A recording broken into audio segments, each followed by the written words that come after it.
Good evening and welcome to the St. Petersburg By Night podcasting network. Tonight we present to you our Vampire the Masquerade Chronicle, Don't Get Caught.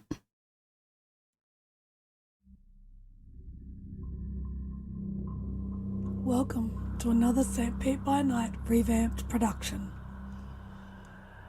The following is rated for mature audiences and may contain graphic themes that will be distressing to some viewers. As always, we recommend you ensure the safety and well-being of yourself and those around you at all times. Viewer discretion is advised.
And welcome to the St. Pete by Night Twitch channel, where we play St. Petersburg by Night, a massive multiplayer tabletop role-playing game set in the world of darkness. We play Vampire the Reckoning, Vampire the Masquerade, Hunter the Reckoning, and Werewolf the Apocalypse. I mean, it's Golconda times. The beckoning's happening. There is going to be a reckoning.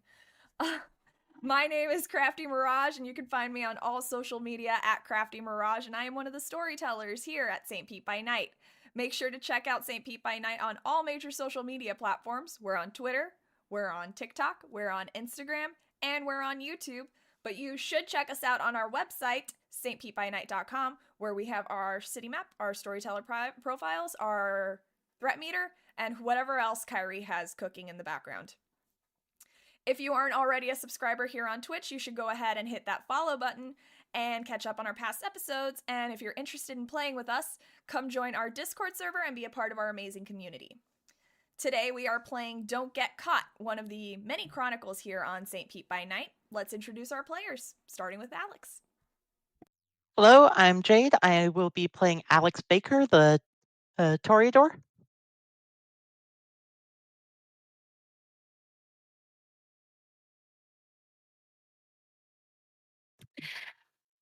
Push to talk will get me every time.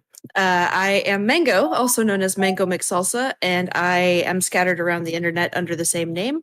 I'm playing Annalise, the Tremere hacker, and I reckon we're going to have a good game. Hi, I'm Krazaz. I play Rex Elias, Nosferatu. I'm Jay. I'll be playing Valerie Monet, Ventru, and this is not a game. This is life or death. Undeath. Unlife. Unlife, undeath, whatever. It's not life at all, it's unlife. I think your sire would agree with me. So, last we left off, our coterie got back together and started to adjust to one another, get to know one another, and things came to a head with the topic of Valerie's new ghoul, her father, Marquis Monet. A lot of the kindred in the coterie were not comfortable having a known Camarilla ghoul hanging out with them in their haven, in their domain, and in the Anarch territories themselves. So, after a quick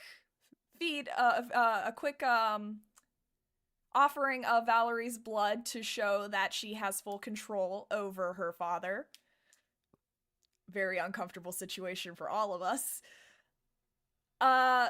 everyone felt at ease with the situation going forward. They received a message from Marco saying that the Co Barons of Dunedin would be available to meet with them the following week. And right now we're going to go through that week and see what our coterie has been up to while they wait for this all-important meeting. We're going to start tonight's session with... We start tonight's scene off with Alex.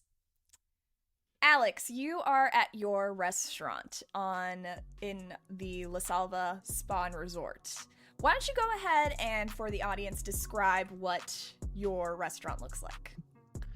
It is a simple but elegant building on the outside. Natural stone blends in really well with the environment. But on the inside is a very elegant high-end restaurant. The decor is just impeccable, and all the people are running around like a well-oiled machine. Amazing. And tonight, you are going to be spending some time with one of your employees. Why don't you go ahead and describe your employee? Byron Burbank is the maitre d' of the Sunset Parlor, and he is a short, stocky man, and with thin black hair and well-oiled, well-slicked. He is very much Gomez Adams in presentation. Gomez, I love it. All right, so... He is very professional and very perceptive. So, tonight you are having him do a wine tasting with you, is that correct? I'm just giving him a talk of future endeavors for the restaurant and serving him a nice meal while I'm at it. All right. So he will approach. Are we having this discussion in your office within the restaurant or somewhere else? One of the side private dining rooms. Of course. So Byron will, of course, come to meet with you, and I'm assuming you already have the plates and everything set up. I have the plate set up just for him, and I have a bottle of fine Bordeaux ready to pour. Yeah, so he will look at the plate. Oh, Chef Baker, what have you got here today? I told you we were going to have a meeting. I want to give you a little treat. You've been doing really well. Yeah, he'll look over the the meal. Is this a new menu item? What is it? Yeah, new menu item I've been cooking up. So what have you prepared for him tonight?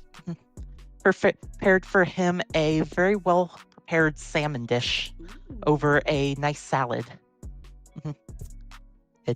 It is a mix of every presentation style, from sashimi to roasted. He'll look at the salmon dish and look at the bottle in your hand. Chef Baker, are pairing red with salmon? You do really like to push the buttons, the full, don't you? That I do. Oh, I can't wait to try that. May I? Yes, please. Let me pour you this wine. All right. So he'll start going and taste, sampling each piece individually before starting to combine items together to see that, he wants to get the individual flavor profiles before getting everything put together. Are you going to be sneaking your blood into the glass before offering it to him? I snuck the blood into the bottle. All right, so... Oh, before pouring. Go ahead. You will need to do a rouse check for that, so go ahead and give me a rouse check.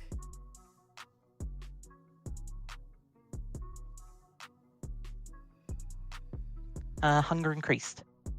Hunger increased. All right. So, you had previously, before going in to meet with him, you would have opened the bottle, you would have poured some out to make room for a full rouse worth of vitae. Excuse me. And as you're pouring it for him, he is enjoying the flavor profile that you have laid out for him here, and just goes, this is, well, Miss Baker, Chef Baker, apologies, well done. This is fantastic. Are we going to be releasing this with the menu as the restaurant, like at our as when the restaurant fully opens, or? I believe we'll try it as a chef special for a while. All right, I'll make sure to let the waitstaff know, and I will. Does the sous chef already know how to prepare this dish? Of course. All right. And you said you wanted. However, yes. Go ahead, Chef Baker. However, I did want to discuss business with you. Yes, of course. And he'll go ahead and may I have a seat? Of course. He'll go ahead and sit down, keep sampling the food on the plate. So, how can I help you achieve your goals, for Chef Baker? As I told you, we have some ambitious plans for this restaurant, and I believe you are going to go far if you stick with us. I would love to assist in achieving those goals, ma'am. I have some high-end clientele I have connections with, and I'm hoping to bring them in more often. He'll nod, thoughtfully make a note. Who are these? Do we have names for these clientele? There's a few different groups. Oops. I believe you've met a few of them while we were getting set up. Right. So like politicians, local high society, things like that? A bit of that, but also some unusual characters. Here's from my time in California. Like that man with the tattoos on his arm? Yes. What was his Precisely. Mr. Rivera? Marcos Rivera? Yes, exactly. He's a good friend of mine. And a business associate. Very grateful for him to sponsor us. I've always been told you should never judge a book by by their cover. I would not have expected someone of his appearance to frequent an establishment like this, but I appreciate his help towards helping you make this business successful. His boss is our primary sponsor, and believe they may be getting more invested in the business as time goes by, as well as some of their business associates. I trust you can be discreet as things progress. He looks confused at that. Why is discretion key? Are they high profile, like media high profile discretion? High-end business contracts with secrets that could get out. Oh, so like NDA things like, all right. Precisely. All I right. want to make this place place for them to have business meetings frequently and attract that brand of clientele, hence the back rooms. Will we be alerted in advance when such meetings are going to be, such dinners are going to be taking place? We should. Many will require special attention with the menu items. I will give you proper training as the time comes. Would this be something you're interested in? Additional duties? Of course. I can make it worth. Chef Baker. I can make it worth your while. Oh, like a pay increase? Because Very similar. Very similar. rent around here is kind of a little high. I absolutely understand. However, in addition to rent increase, there's a lot of additional benefits that'll come as well. Time will tell. Like medical? Ugh. Absolutely. I love this job. I'm so I'm happy to hear that you are going to be including health insurance into job duty, into the job description. Now that's fantastic, Chef Baker. I have a special package prepared for you in particular, as well as our head chef. He smiling, all flattered and everything. Chef Baker, I don't know what to say. I mean, I was grateful to get this job. I was happy to come in on the ground floor and everything, but like, I literally wasn't expecting something like this out of a restaurant job. It's fantastic. I told you you'd go far if you stick with me. Ugh. However, these clientele, they will require special dietary restrictions. Oh, yes, of course. I'll make sure to, whenever I meet them and sit them down, to make sure to make a note of their dietary restrictions, of course. Perfect. Sounds like you understand well. Yeah. I try to do my best to make sure this place is as flawless as possible for you. We also have a large media campaign coming up, so business will be booming. I actually did see on Instagram and on TikTok and Twitter and everything. I did see more reposts for the page for your social media pages and for like. It came on my FYP before I even went searching for it. Normally I have to go look for it, but like no, it was like one of the first things suggested. I think you got like 300 new followers in like 24 hours. Like I said, I have connections. Oh, I would love to potentially meet them at some point. You will eventually when the time's right. I feel like I'm getting in on something good right now. You absolutely are. It's fantastic. Are there any other things that I should keep up with, Chef Baker? You have any experience training? I'd love your assistance training the rest of the staff. Absolutely. Yeah, no, I've been a manager before at several restaurants. I've held high positions in several businesses. I am absolutely 100% ready to train staff as needed. One last request before we Yes. settle down and get to business. Of course. Yes. Would you be willing to take on additional duties in potentially escorting me to meetings and acting as a representative? Speaking for the restaurant? Like for when in situations where you're too busy to be there present yourself? That, or when I simply need a second set of hands. Yeah, absolutely. I wouldn't mind. It's not something I've done before, but I think I can manage it. Perfect. The hours will be a bit late, but I believe you understand. How much later? It'll vary. Usually overnight, but the pay will be good. And of course, more meals like this. Overnight. I thought we closed at midnight though. Sometimes, but I'm thinking of extending hours for these private meetings. Things and these new clients. They are quite busy. So I'd only be needing to make overnight shifts whenever we're hosting those. Either that or when I need assistance and a second set of hands on a project. Like I said, the pay will be good, and I'll make sure you have your schedule work out.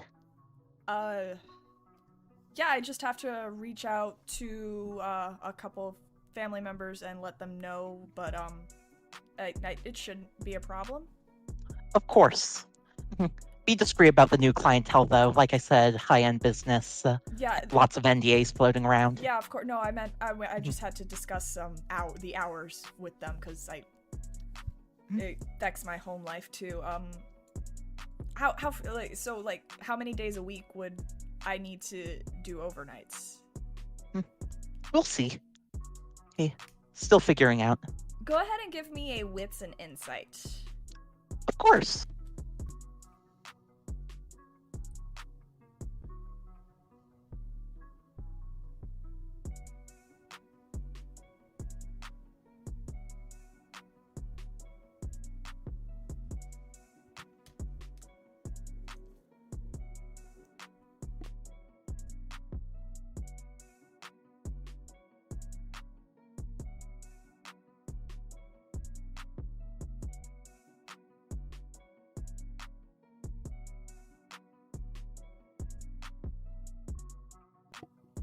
Ooh, bestial failure. So, you're studying, Byron. And you start to notice that he went from being, like, you're not getting, like, a good interpretation of exactly what he's feeling right now. But the drastic shift into him being all for this, and then all of a sudden seeming more apprehensive about it, it kind of riles up that voice inside of you, that beast within you, that is it, and your beast is not happy with how he transitioned. He should want to do these things for you no matter what, and he should want to accommodate you specifically no matter what, and you are going to take on the dominance compulsion. What's that? So the dominance compulsion, basically, you are going to you're going to suffer a 2 dice penalty to your rolls for the remainder of the scene, unless you can get someone to do what you order them. And the penalty is towards any rolls that aren't in correlation with you basically getting someone to do what you want them to do. I see you're a bit hesitant, Mr. Benoit. Yeah, it's just I don't usually do overnights. When I was fine doing late night shifts, like, to close, but, like, I didn't, and he's starting to look a little nervous, not pleased with confrontation as an individual, but it's not what we had discussed initially when you hired me. I told you there would be additional responsibilities. I'm aware of that, man, but perhaps we can negotiate on the overnights, because that affects my family life, and Your family should not be a concern here. The additional money should be more than enough to help. And like I said,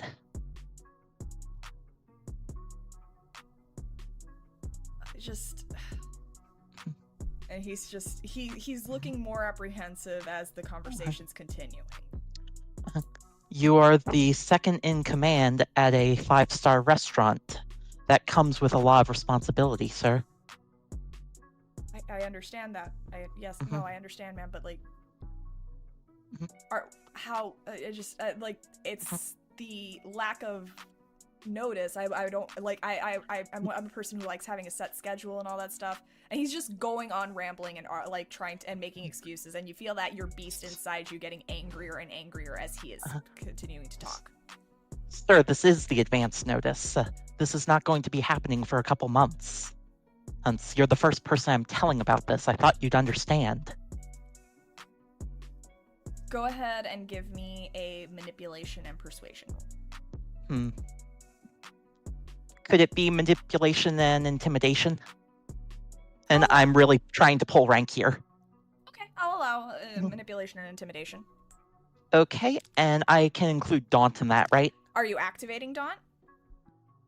All right, go ahead and activate Daunt. Then in that case, I will need it's going to be your manipulation and presence first. Oh wait, no, he's an immortal. Daunt just works. So go ahead and do manipulation and intimidation, and you can add your presence to it. Sorry, I forgot. These things just work on mortals. That's my bad.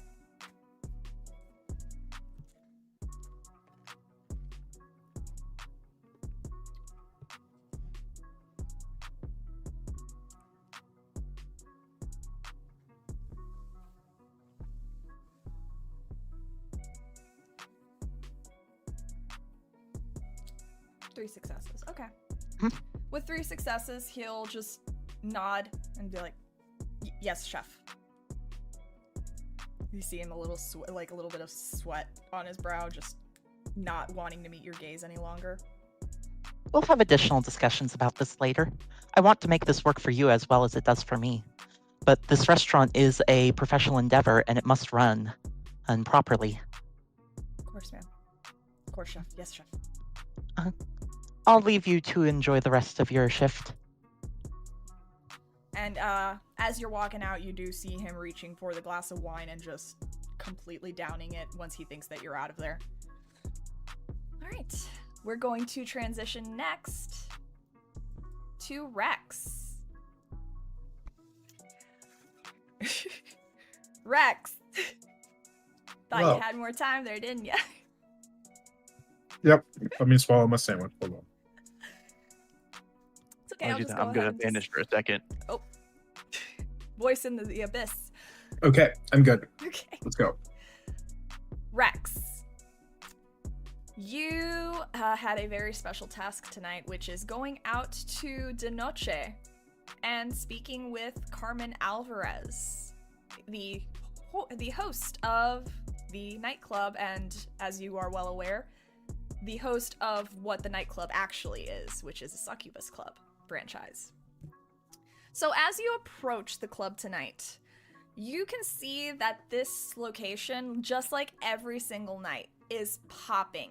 De Noche is this large 2-story building that used to be a restaurant built right on the shore with a large dock extending outward. It has been modernized and has tinted windows, LED lights around it, and you can hear the music coming from within.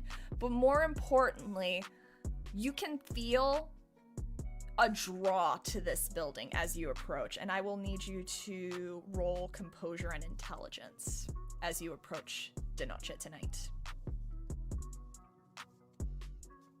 All right.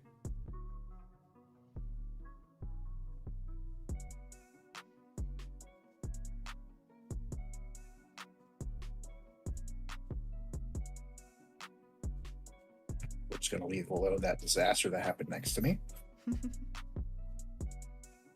What was it again? Composure and intelligence. Okay.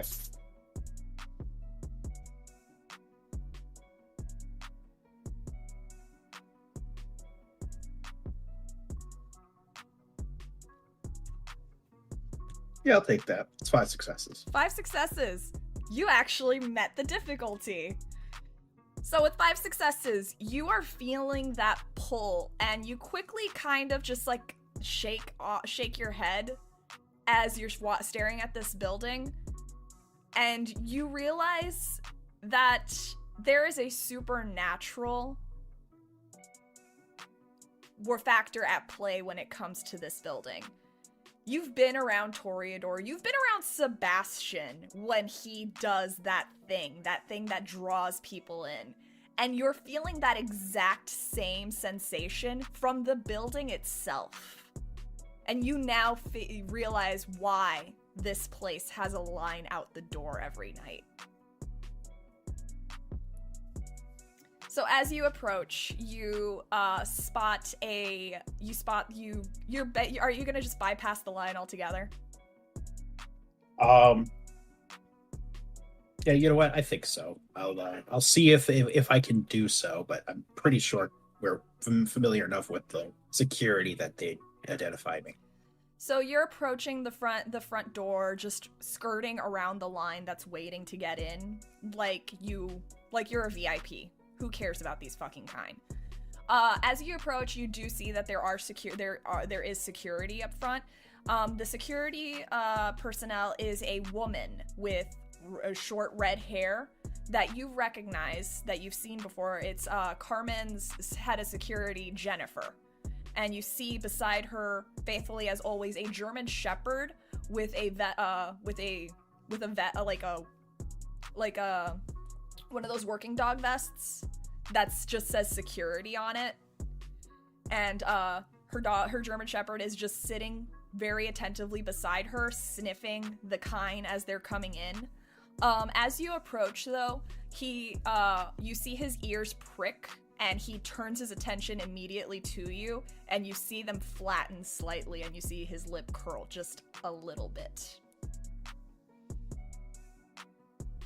And Hey, go ahead. No. Hey, Jennifer, I think, right? Yeah. Hey, I'm here to talk with Miss Alvarez, if she's not too busy. Jennifer will look surprised at you, and she will say a command to Spud in a language that you do not recognize. And you see Spud, as she says the command, calm slightly. He stops growling. You see the fur on the back of his neck flatten a little bit. and Jennifer will reach up to an earpiece and talk into the mic on it. Miss Alvarez, there is a Mr. Elias here to see you, if you aren't too busy. Yes, of course, ma'am. I'll send him right up. And she'll look to you, open the door, and allow you inside. You hear a wave of disgruntled complaining from the kind as the doors open and you are just allowed in. As you pass by, though, Jennifer will ask for your hand. I'll extend my hand. And she'll grab one of 2 stamps that she has and stamp the back of your hand. All right.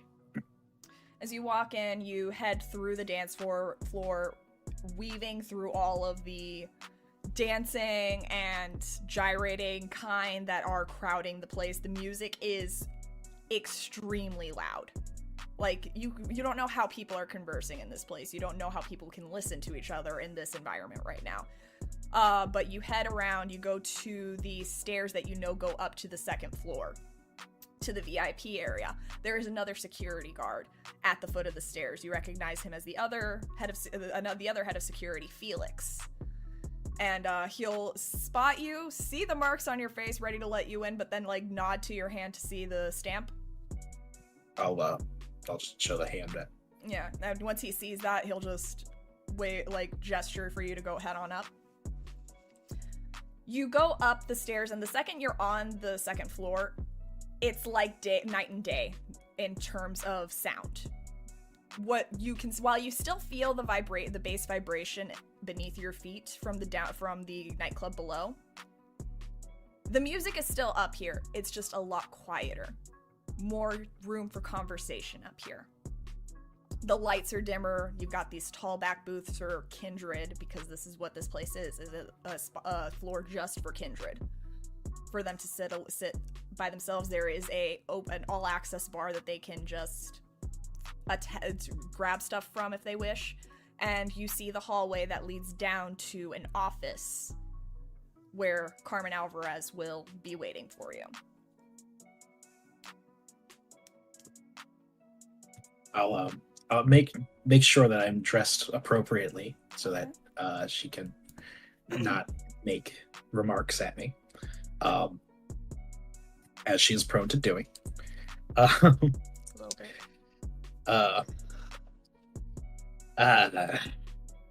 Greetings, Carmen. It's Alvarez, however you wish to go by these days. You see Carmen, you just let yourself in. You didn't knock? Yeah, you know what? I didn't knock because I'm rude. Okay. She is sitting behind her desk, clicking like on her laptop at the moment, and just looks up at you as you just enter the room. She's got her hair impeccably styled as always. It's light, long, loose waves that go down to her waist. She's wearing a off the shoulder nightclub dress with that barely goes past, it reaches the midway point of her thighs. And she's just she just looks up and gives you a look. Sure, just let yourself in. Oh, sorry. Most people knock before coming into a room. Whatever. Sorry. Okay. But you look great. I know. Sorry. Mm-hmm. Yeah. Sorry, but not. Look, I'm here to talk business, if you don't mind. Then talk, Rex. Okay. Well, I plan on meeting the barons just north of you here soon. I don't know much about them other than what I've been told by De Leon. Would you mind giving me a little bit of insight before I go in there? you want information on the Co Barons. Mhm. And you expect me to just give it to you after just walking into my office without knocking?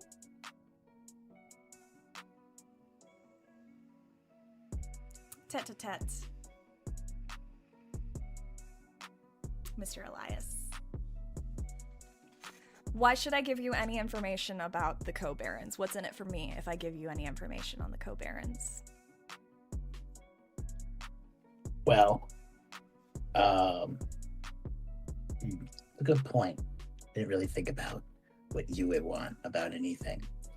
But hey, how about this? How about I broker information for you? More personal information. You can use it to lord over me or whatever. I'm looking to become a baron. I'm looking to replace those two. Interesting. Go on. Looking to be your neighbor, so to speak. Sure, my neighbor. Let's say that's what it is.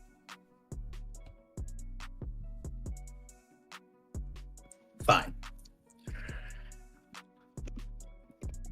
I've got De Leon's permission, at least, though he gave me quite the earful about betrayal and whatnot. And so, I've come to you seeking not only advice about the whole situation, but also to see about making any potential deals in the future with you. And you'd be moving right up to Dunedin. Mm-hmm. I could potentially offer my support in this, but I would want something in return. As expected. What's your Now- price? Oh. What are you willing to give me, Mr. Elias? Tough to say. I don't really expect much from you. I don't know much about what you are looking for. You seem pretty content in your nightclub here. Respectable place. I know that from what little I've gathered, I know that you have your disagreements with the Camarilla down south. So I can only guess what you can have to offer, what you ask from me. I was hoping for a more direct answer.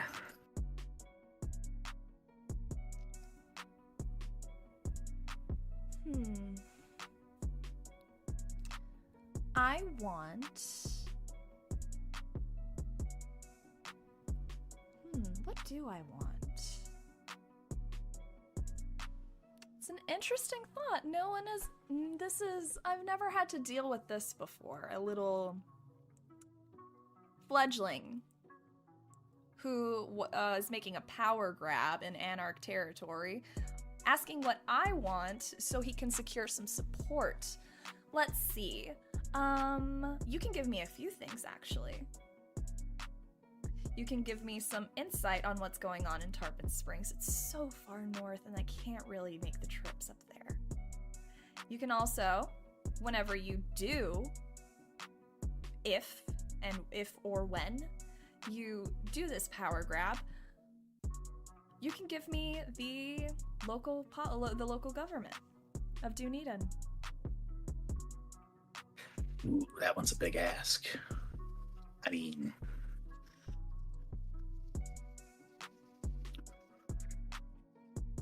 I can definitely tell you. I can definitely tell you what's happening in Tarpon Springs. Well, I'm not sure how much you know about the Anarch Baronies. Currently, there's a problem when it comes to certain overhunting of kine. When it comes to and certain apparently political deaths at people's front doors. Really? People going missing. Yeah, and that's what my coterie's job is. We're investigating such. We found one culprit, but we suspect that there's more. They use the sewers. Interesting. Of course they use the sewers. That's where, ugh. Ugh, gross.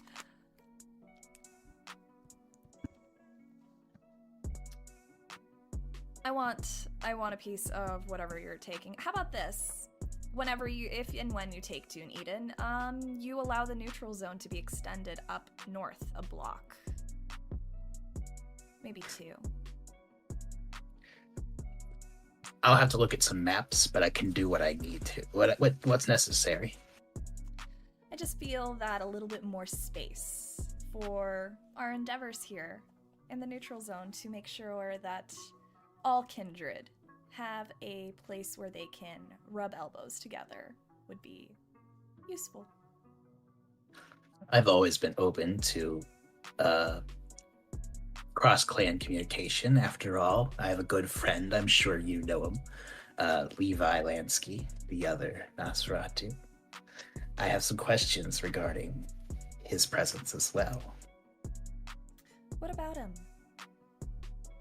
Well, he's told me a few things, mostly that there were some problems in Miami. Now, if you don't mind, because everybody has been wishy-washy whenever I bring up the subject, what happened in Miami? Go ahead and give me a wits and awareness.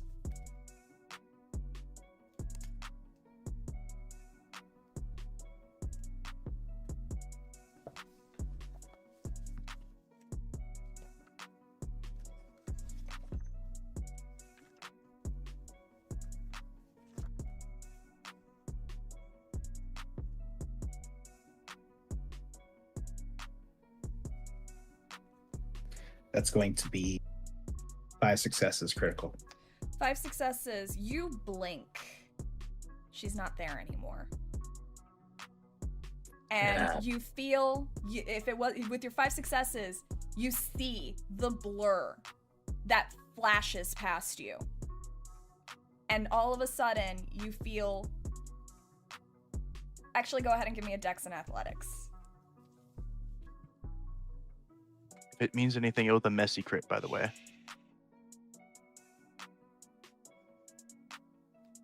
Remember, you're a voice in the Oh, yeah. void. It was, sorry. Oh, it is a messy crit.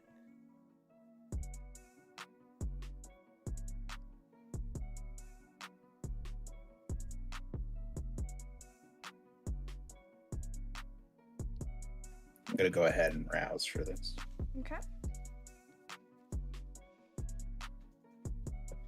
Sweet. That's 2 extra dice, right? Yep.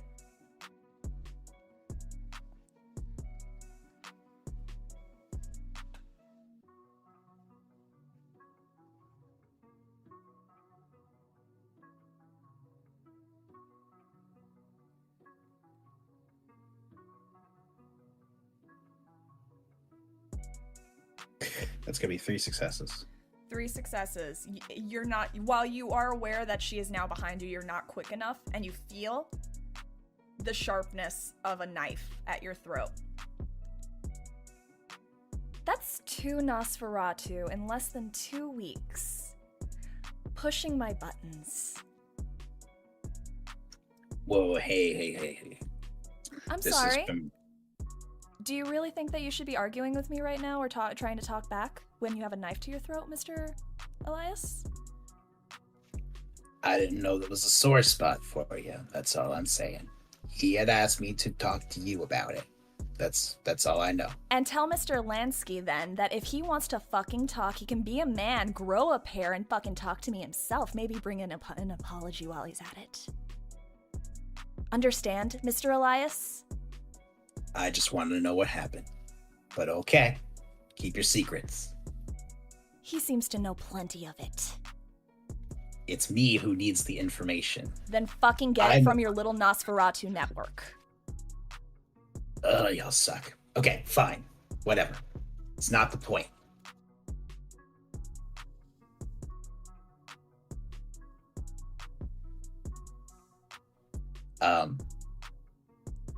Can I change subjects? You feel the blade. She puts a little bit of space between the skin of your neck and the blade. Go on. On a different note, also regarding our friend, but in a different way. Do you know anything about a group of quote-unquote good kindred within St. Pete, Camry territory? They like to say they're good, but they left a long-ass time ago. And what does that mean? It means that we had a bunch of bleeding heart fledglings amongst all the clans that wanted to do good and be good people. We're fucking monsters. The way that you're talking does not sound like the same people. What Levi told me was more of sounds like something recent.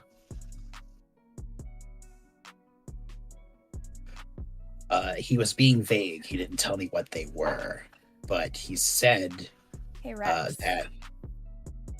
how would you like to be better at talking?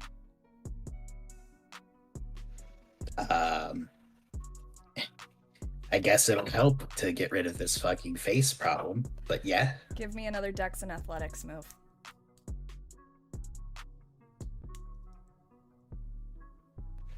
I don't maintain the rouse for this, right? I have to roll No, it again. it would be another rouse. Yeah, I'll go for it.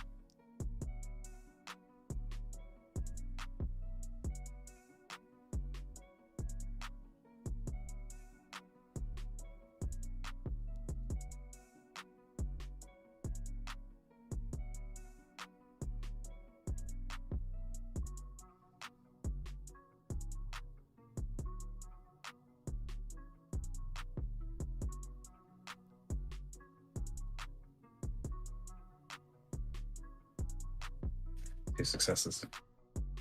You feel the sharp pain initially at your neck of fangs going into your neck. And then it feels good. A lot, and it feels even better, it feels even better than whenever you drink Vitae from someone. Oh, this is certainly different. She pulls away and she swallows a mouthful of your blood, and you feel a surge of confidence, actually. For the next 5 days, you will have a 3-die bonus to any social attribute of your choice. However, after those 5 days are up, you will experience 5 days of withdrawal, as you are now afflicted by Carmen's lingering kiss.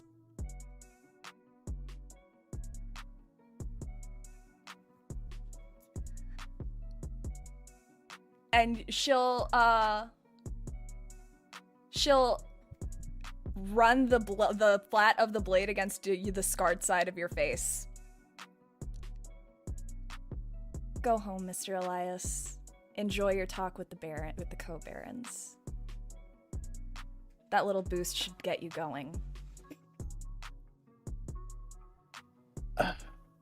Okay.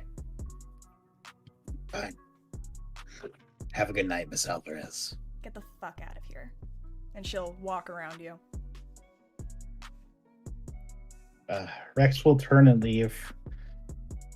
He's not too happy that pretty much none of his questions were answered, except for the support, I guess. But he'll just make his way and try to not feel too weird about that.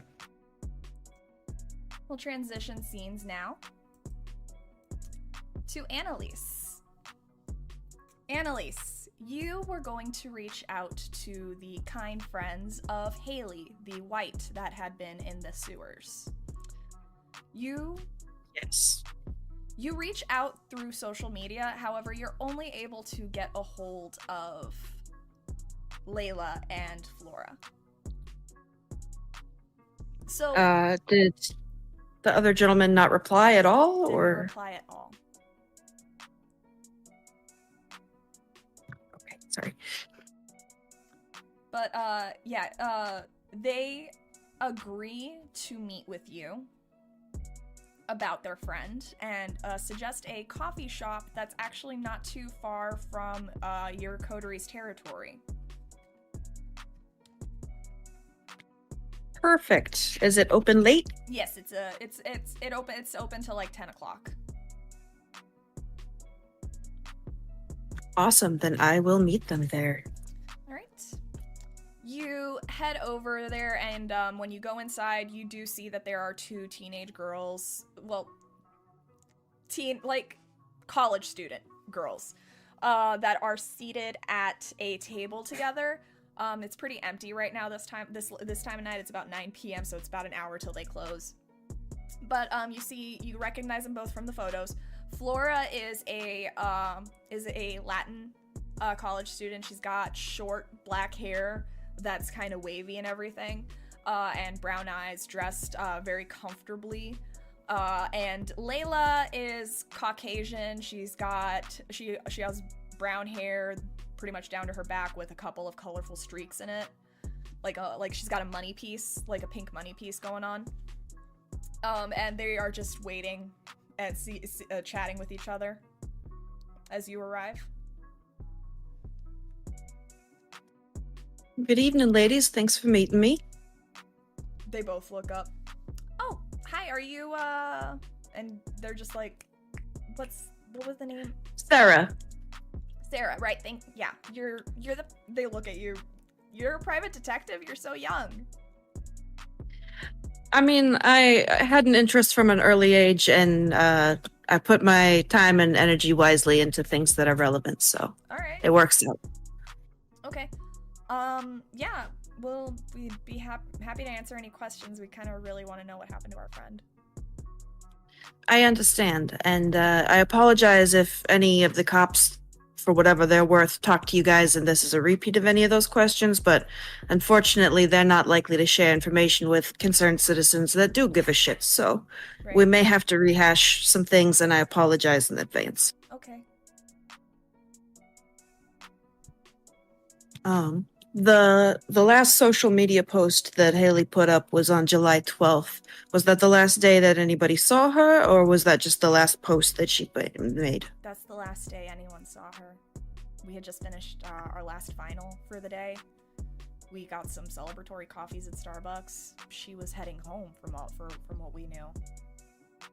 Okay, and was this a Starbucks near campus, or? Yeah, it was over in Tampa. We all said goodbye to each other in the parking lot. Okay, and was Miss Haley driving or walking, or did she take the public transit? She drove herself. She took her dad's car. Well, like in one of her dad's cars. They have some money. They live in Tarpons. They live in the Tarpon Springs area, but yeah. Gotcha. Yeah, it was one of her dad's cars. She drove it to him from campus all the time, and whenever we were hanging out. Okay. Do you know if her dad's car was ever found, or was it also missing?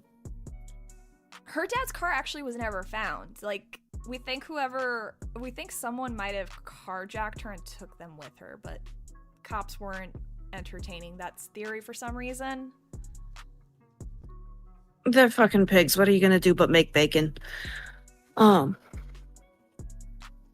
Let's real quick. Do you know if she had any plans she was talking about for the rest of her evening? Was she heading to a new activity? Was she just gonna go home and get some sleep? From what we understood, she was just heading home.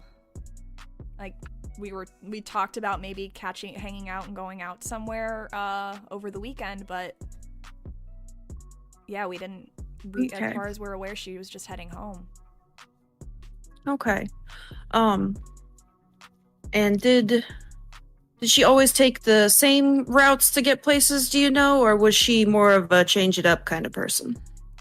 Generally, I mean, with traffic, especially in Tampa, traveling to and from, it's a 30-minute, maybe sometimes 45-minute drive to get from campus to her place. So I feel like I think she just took the same route every time. She just went over the bridge back to her neck of the woods and headed home.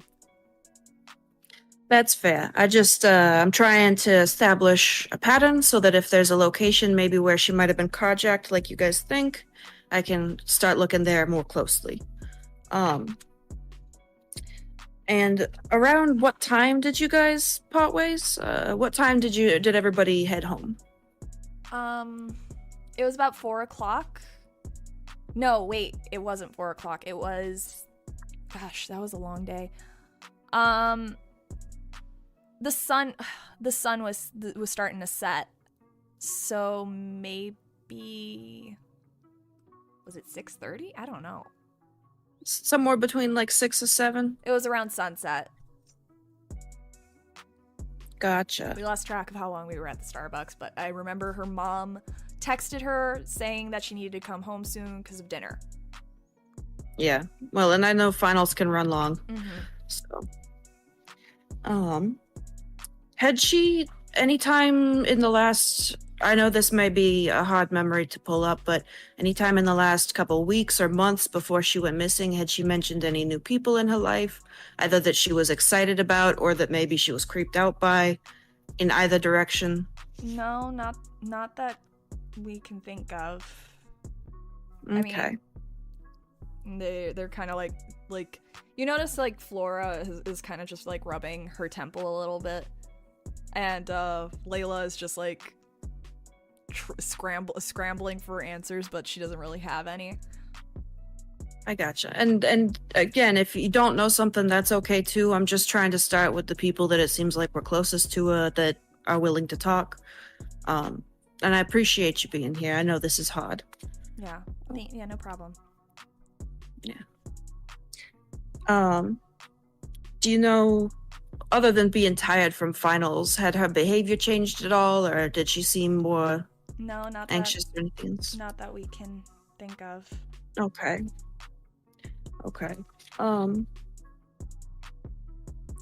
Did she have any like favorite locations to hang out, or like a favorite bar, or other than the Starbucks you guys went to by campus? Well, we can't go out drinking because we're not of legal age to drink.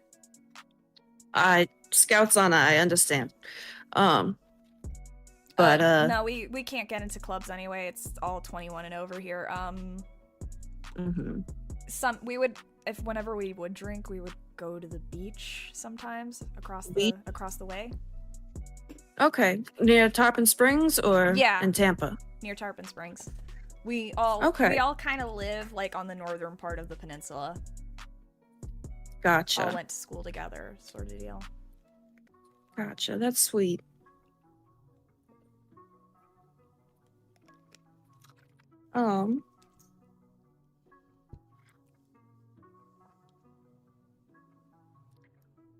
I don't have any further questions at this moment in time, but I will give you my contact info, and if either of you think of anything later on, even if it's just something as basic as like a change in one little thing, and you think, oh, that's nothing, if you feel like maybe sharing it, you're more than welcome to, or if you just want to vent, because I understand that you've gone through a painful loss. Here's my phone number, and feel free to shoot me a text or a message anytime. Usually I'm up to my ears in desk job during the day, so you'll probably get a reply at night, okay? Okay. All right. Thank you, ladies. You've been so helpful. You have a wonderful evening, okay? And be safe. Yeah, no problem. Thank you. Okay. All right. And I'm going to make my exit. We transition to our final scene of the night before break to Valerie. Valerie also had the idea of going to De Noche this week to speak to Carmen Alvarez. No, before I arrive, could I perchance roll some sort of like etiquette roll to think of a good gift to bring? Considering that, she helped us in some capacity. Sure, go ahead and give me a intelligence and etiquette roll.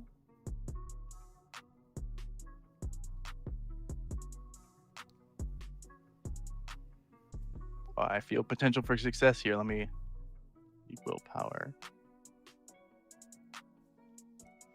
4 successes. Sorry. 4 successes. With 4 successes, you have a pretty good idea that if it's a nice piece of clothing, she might, or some jewelry, something pretty, that she might be more malleable. Toreador love pretty things, as River has told you many times. Well, I think there's no one better to pick out something than River himself. I'll give River, go with River, try and find something nice to get for... What is your spending limit? Not more than a tot of resource, obviously. I'm not trying to spend my resource itself, but something that at least is still nice, All right, I'll say that River goes out and he finds a nice pair of hoop earrings that might appeal to Carmen. They don't completely detest. He's not completely detested by them, so he thinks that they might work. I'll say that De Noche is pretty much the same as it was when Rex came through. I do need you to make the roll, though, of composure and intelligence to see if you can resist the awe coming off the building. All right. Nah, I don't want to resist this. Let's go for it. 2 successes. You fucking love this place. You feel good going in. You, whenever you get through security, just because we're pressed for time, you get through security, talk to Jennifer, get your way in, and then you reach the door to Carmen Alvarez's office. Do you knock or do you let yourself in? Well, knowing etiquettes, I think I will knock. So you knock on the door, you hear, "Come in." I will walk in. I'll give a polite nod. Well, look who's still alive! It is much of a surprise to me as well. It is a huge surprise. Not many Ventrue fledglings come back from Tampa, after all. So what can I help you with, Miss Monet? Well, a couple things, but first, I wanted to give a gift. After all, you did help us before, as I will give the hoop earrings. And she'll take the hoop earrings.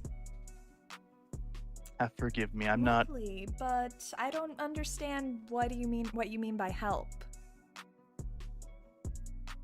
Actually, I gotta remember the exact details of it because my notes weren't clear. But we were theorizing that Carmen was the one that wrote the report on... Yep. Yeah, so I'll say I forget the person's name now all of a sudden. Haley. Haley. I would say, you were the one who written that report on Haley, right?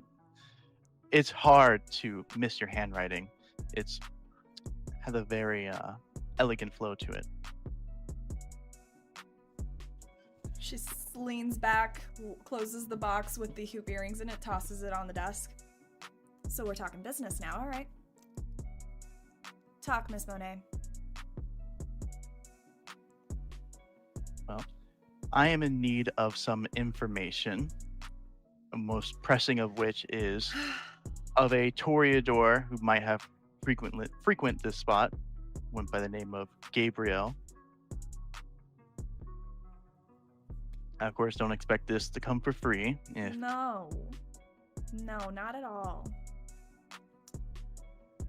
Who's Gabriel? I know of one Gabriel. They are of your clan, actually. They originally were from Tampa themselves. However, I am unsure of where they went or... Tampa Toreador. That is a, that's a big ask. We don't exactly get along. I understand that he might have came by here before, but if you are in need some incentive, I will be getting more in contact with Bay News 9, and I know that perhaps some publicity to your club would do rather well. I know it already has a stellar reputation, but to show it more to more individuals, more of the mass, I'm sure would do you wonders. Did you see the line out the door, Miss Monet? I understand that. And if that's not to your taste, I can also assure any sort of bad publicity stays out of the news itself, especially of anything involving you or any of the other patrons here. Make sure that anything goes awry, that at least doesn't get to Bay News 9 and any of the other contacts I'm seeking to make.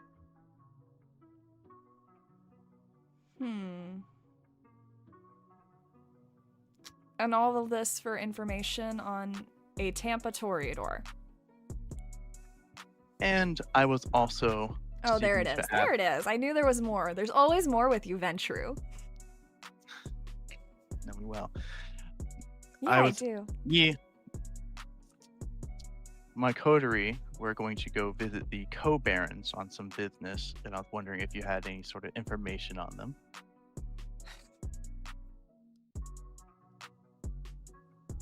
Oh my god. I swear. You and the other one. Okay, The other? Yeah, your little scarred friend came to visit. Very rude. Unfortunately, Rex is not well versed in etiquettes and or used to the rough and tumble of the cartel.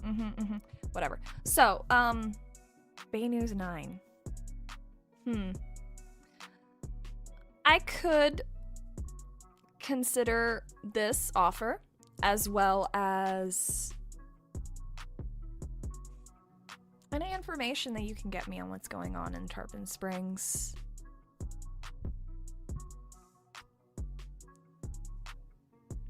And also, let's go ahead and add a block. An additional block to the offer Mr. Elias made me. So 3 total. May I ask what offer that Elias made you? I would have a better understanding of our negotiation here. So that would be interesting. This is an interesting segue into conversation. Valerie, are you just not interested in holding any power? Are you just gonna play second fiddle to a Nosferatu? Because I've known many Ventru in my life, and that doesn't seem like you guys.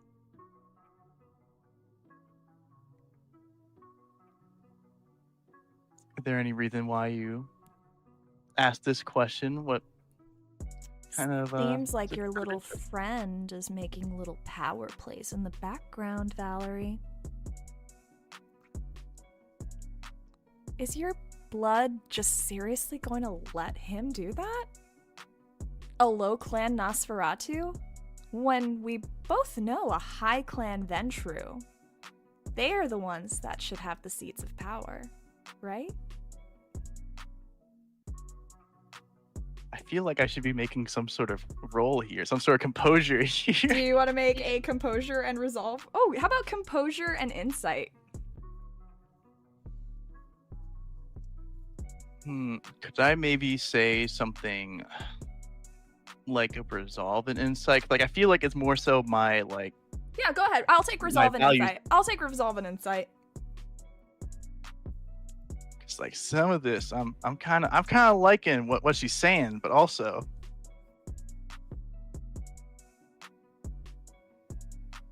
You know, I'll use a rouse here, or a blood surge, as they say. Hunger and change, let's go.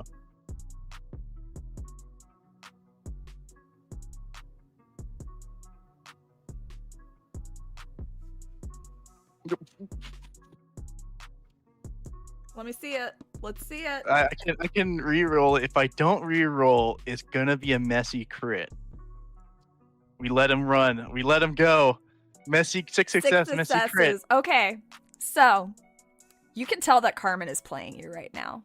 This is the type of mind bullshit that you are used to within your clan, and she's doing it pretty well, and you recognize that she's doing this to you as you suffer the dominance compulsion.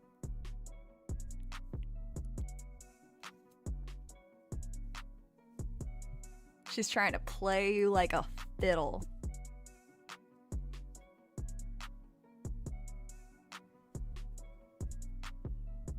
I gotta think of my next words very wisely here. Hold on.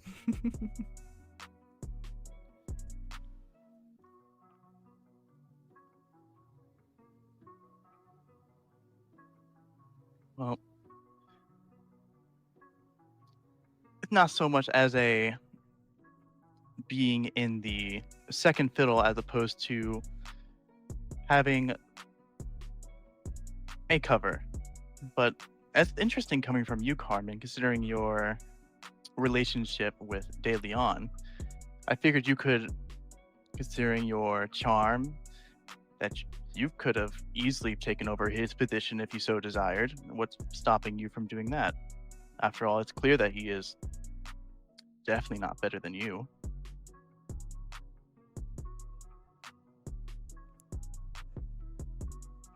Are there any other reasons that I don't know about?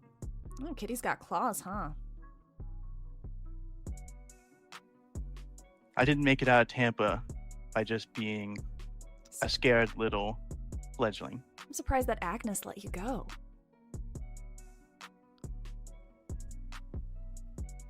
Words travel fast, huh? She's been here a few times. Realistically. Do you know how long this club has been open? Not on top of my head. A year. How long has your friend been missing? Actually, out of character, how long have I been missing? I don't think I think that. Timeline-wise, you would know. It doesn't match up. He would have been missing before this club ever opened. Yeah, I'll say long before, or before this club has opened, but I was hoping that he has at least visited at some point or another.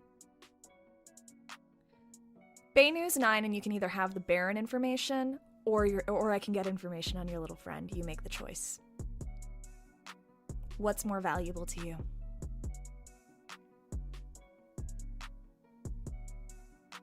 How about this? Oh, we're How about instead of that, negotiating now. Bay News 9, I'll get you information in the Tarpon area. You give me both, and you let me know what happened. Let me know what you know of Agnes, what she has done here. That, and we're gonna add a major boon to it at that point if you're adding more stuff to it.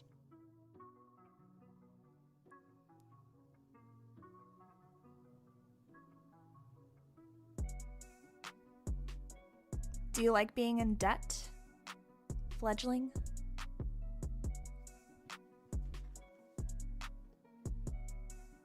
Interesting using a boons considering that you're in the neutral territory. I thought you didn't agree with the Camarilla, left from there, start your own business. I'm a kindred. We deal in fucking favors. Money's nothing. Favors go a long way. Just because I'm not living inside Camarilla territory right now doesn't mean I don't still value some of their rules, like hospitality. We're in my domain right now, aren't we? Oh, yeah. I will. We are. That's when I will nod towards the gift and said, and I brought a present for my most wonderful of hosts. Of course you did, because that's polite, because you had a nice Camarilla education, didn't you? I think this might be a good time, if I may, this certain venture ability we have, where I may ask of a piece of relevant information on a kindred I met. I'd like to ask if I can use that to see if I can find, just know any sort of potential, leverage or dirt I might be able to use in this situation. Maybe I don't need to know all the details, but maybe just reference it. So you know that the neutral zone was very much a thing that Isabel de Navarra, the previous prince, put into place because she believed she had the ideal of the dream of Constantinople, and she modeled her city after the dream of Constantinople. And Carmen was her herald when Isabel was still in power. And according to what you've heard, Carmen was utterly devoted to Isabel and everything she was trying to do here. So it's not a big of a stretch to put together that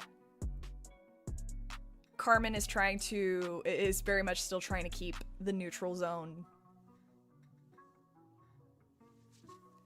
functioning for the sake of Isabel. So I will think. I know you were rather fond of Isabel. I'm unfortunate that I never got to know her, but I know she has a new successor, one of which I don't think quite has the same dream as her, especially considering the hostility between, he enacted between the Anarchs and the Camarilla. Are you sure that he'll keep this zone up forever, or at least keep continuing this dream? I think what you could use right now is some allies who will support you in trying to keep this dream alive and keeping the neutral zone the way it is. I know what Rex is trying to do, and if you have us on your side right next to you, that would serve you rather well for making sure your territories remain as they are. Give me a manipulation and persuasion.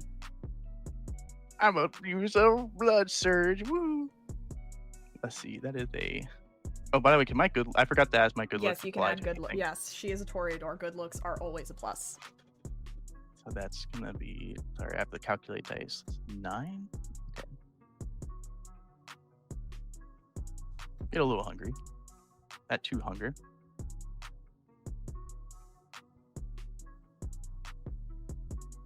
Ooh, that's not as good as I like. New willpower.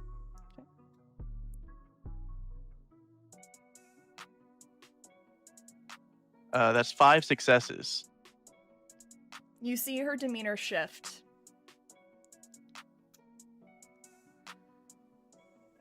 Everything on the table and a minor boon. I'll give a nod, as I'll say. I can agree to that. I don't have any information on your little Toreador.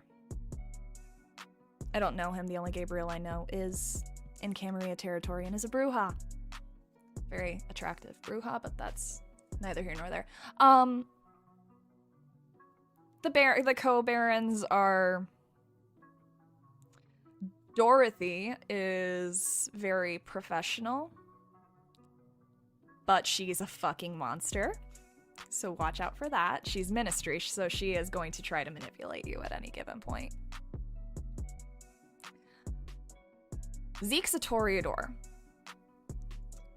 Give him a compliment, and he will be putty in your hands. Compliment his work. He's very proud of his blacksmithing.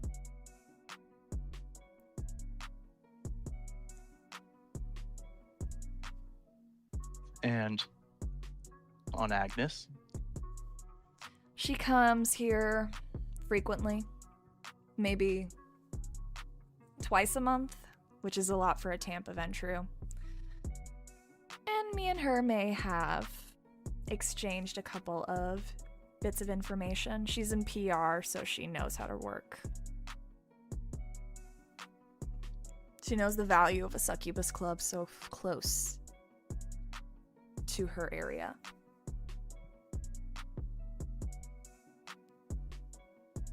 Any information I was share that you could divulge?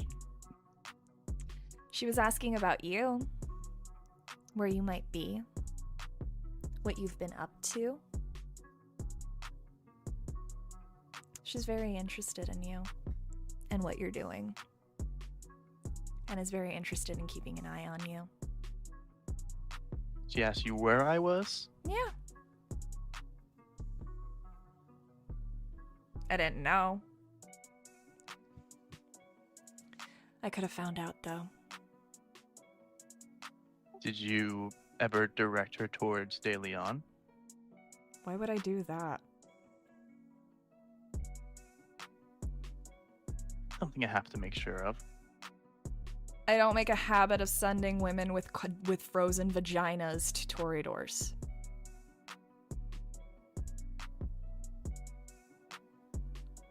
Probably not she probably, I would say she has a stick up it, but no, that would be too much enjoyment for her.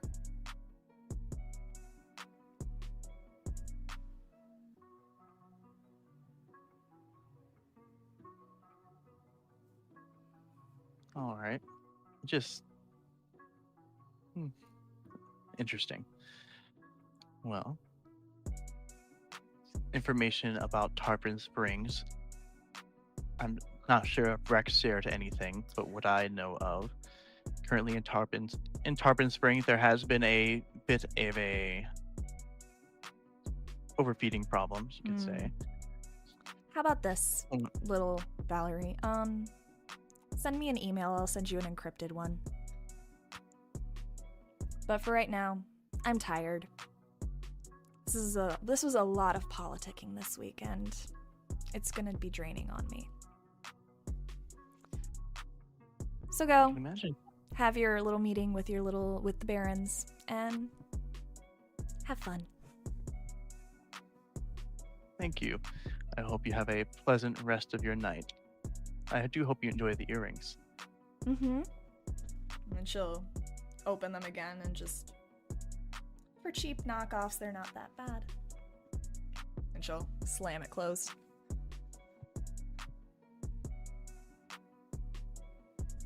Have a nice day, Miss Monet. Yep, I'll give a nod, kind of keep my face neutral. I'll leave. All right. And with that, we're gonna go into our break, and when we come back, we will have our 2 guest players joining us. So stay tuned.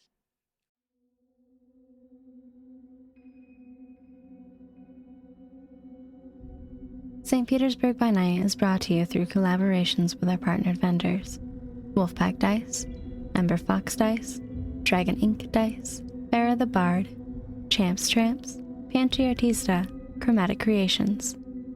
Links to our partnered vendors, as well as our Twitch and YouTube channels, can be found on our website, stpbynight.com. The official theme song for St. Petersburg by Night is Vampire by Faith and Failure. You can find them at faithandfailure.com. You can follow St. Pete by Night on all socials with the hashtag St. Pete by Night. If you wish to support our program, you can do so at ko-fi.com/St. Pete by Night to help keep the stories rolling.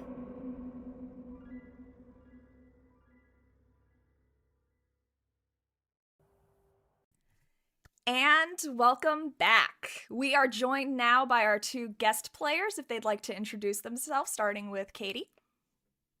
Hi, I'm Katie, aka Dragon of the Dark Rose, and I will be portraying Dorothy Bennett, the Ministry Baron. Hello, I am Tekomuck. I just go by Teko. I am playing Zeke London of the Toreador, Co Baron to this illustrious one. So, it is the night of the long-awaited meeting with the Co Barons, Zeke and Dorothy.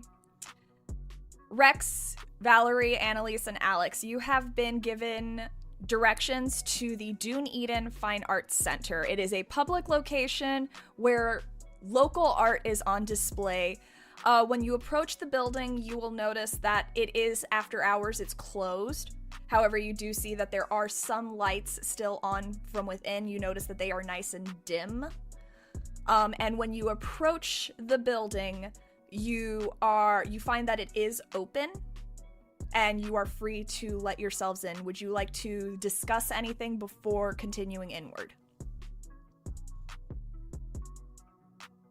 I would hadn't quite gotten the chance to share this with you all, but I've taken some time to talk to Carmen about people we're about to meet, and I can tell you some information that I have learned. Apparently, one of them a ministry, the other is a toreador. The toreador is quite fond of their craft, of their blacksmithing skills, so if you can complement that at all, that should do us good here. And to make sure to watch out for the ministry. Dorothy apparently is quite the temptress, so just try and make sure to be on your guard. I believe the flattery should go to me as the resident toreador. If you feel confident enough in doing so, I'm sure you have the right words. And remember, no mentioning that there's a white. That's need to know information. We'll talk about Carmen later, Valerie. Yes. And then, you know what? First, actually,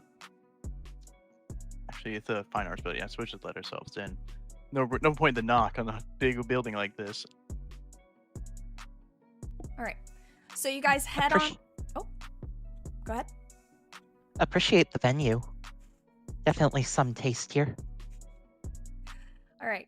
So you guys head on inside the building, and it is a nice big open floor plan. You see that there is art prominently displayed on the walls. The lighting, as I said, it's dim lighting, nothing too bright. So it's got a nice cozy atmosphere, like that most buildings have, like after hours. There's shadows on the edges of this big open room. And you do notice that there is an individual standing admiring some art on the wall. Zeke, would you like to go ahead and describe yourself to the players? Would love to. You would see what seems to be a man about 5'10"-ish. He is currently wearing black chains with some holes in it, really like fashionable. Some very high-end sneakers, a really like cool kind of like biker-ish jacket, but more of a modern style, and a hoodie under it. You also notice that the hood is back. He himself is very beautiful African-American man, very short hair, no facial hair. And he has this really kind of sinister grin on his face as he is looking at art. But the thing that's maybe a little alarming is wrapped around him, and the head of a boa snake is currently sitting next to him, kind of looking at the art. The boa itself is very beautiful, black with gray spots all over. And it seems like Zeke is just having a conversation with the snake. And you will kind of hear the tail end of modern arts has really changed a lot of things. I guess modern is in the eyes of the beholder. That it is. Zeke will turn and give you all a smile. Hello, all of you. Quite some beautiful faces, may I say. While we're at it, why don't we go down the list, and everyone, the players can describe what each looks like to our guest players, starting with Alex, then Annalise, then Rex, then Valerie. Wearing a chef's coat and a professional black uniform, short blonde on spikes, and a lot of piercings and tattoos.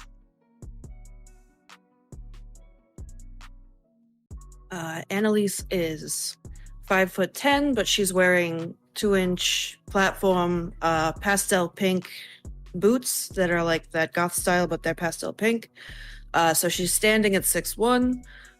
She's wearing black cargo pants tucked into the boots and a black studded Kingdom Hearts looking kind of jacket with some cat ears on the hood.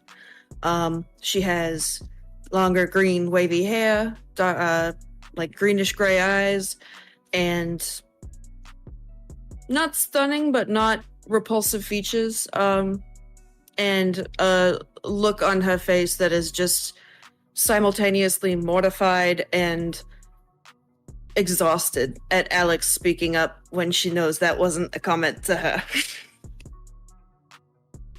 Rex is a rather short man at 5'4". He has his face as an Nosferatu. His face on the right side is more normal. His right is more normal before it transitions into a more Nosferatu appearance, before it just ending in a scabby mess on his left side. His left eye is also blind. He is currently wearing his white spider hoodie. It's more of an image on the back than it is a front. It otherwise just appears as a white hood and some black jeans. Valerie Monet dresses in a very business casual attire, white button up, blazer, tie on. She, much like Annalise, 5'10", wearing heels, 2-inch heel to bring her up to 6 foot exactly. She has kind of like a little wavy, dark hair, very thin, and no muscle at all. Just kind of sharper features as she kind of stares around coldly, looking for the other Co Baron. Yeah, and that Zeke turns to you all. The thing that you would notice the most about the snake is piercing green emerald eyes. Well, introduce yourselves. I am Rex Elias. We're from Tarpon Springs. We wish to do business within your area, your domain. Well, obviously. My name is Valerie Monet.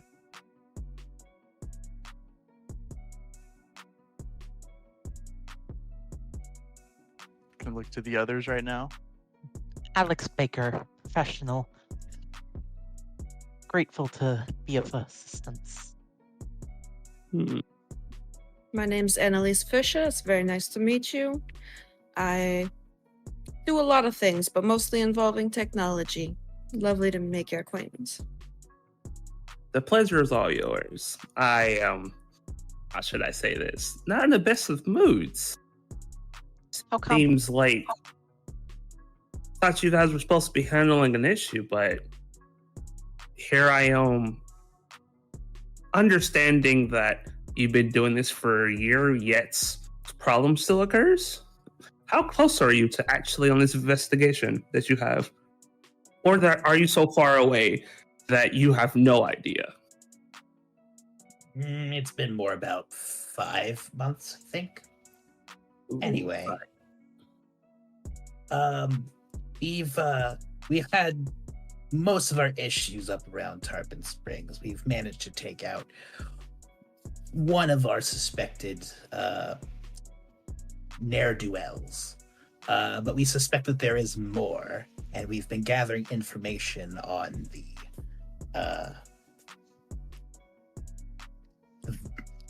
person that we have encountered. And, well, if it means anything, we need to investigate here as well. There have been many disappearances, many bodies that have happened, and we have yet to make your acquaintance, and we would like to investigate within your domain. Around this moment is when the snake will start to slither off of Zeke's shoulders and down to the ground and start to go in between each and every one of your legs, just kind of doing a little tongue flick thing as she goes around. My recommendation is not to touch the snake. They have a fierce bite. You see for a moment, Beautiful. Valerie was like about to put up their foot and kind of shoo away the snake with their foot, but when you say that, it kind of stops and gives a nod. Rex, why don't you go ahead and give me an intelligence and animal ken? You got it.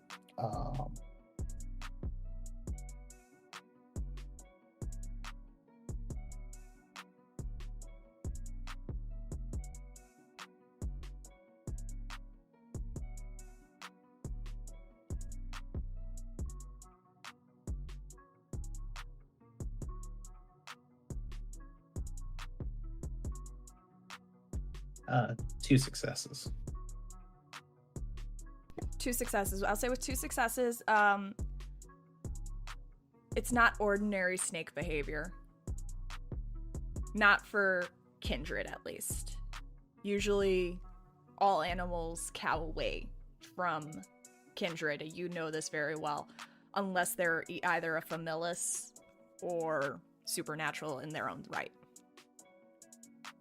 I'm just gonna keep my composure and not react at all to the situation.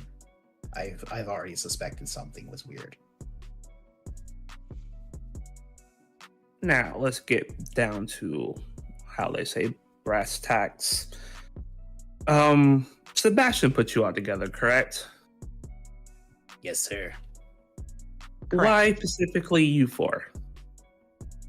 Well, originally it was Valerie, I, and 2 others, but for whatever personal reasons they had to leave. I'm not 100% sure why we were assigned this job, but I feel like he just wanted to have a go with some politically insignificant whelps and fledglings first before getting any political trouble himself, if he had sent somebody more renowned, I suppose. More competent, gotcha. Yes, if that's how you want to put it. It's exactly how it is. I mean, you can send an army of babies to do a job. If they die, so what? That's fair, and it's in fact probably what definitely happened. As for my new compatriots, we've shown more than enough respect. We've completed our little suicide mission with the boss, and I guess he's provided us enough help that he trusts us with some new companions. Oh, new companions? Why are you on this job? From my understanding, he needed to send the professionals in after these people were having trouble with the issue. Claire's immediate daggers towards.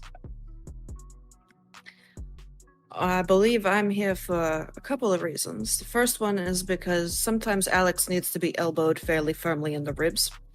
And the second one is that I am very good at getting things done, and I don't leave a mess. And I don't allow a mess to be left by anyone else either.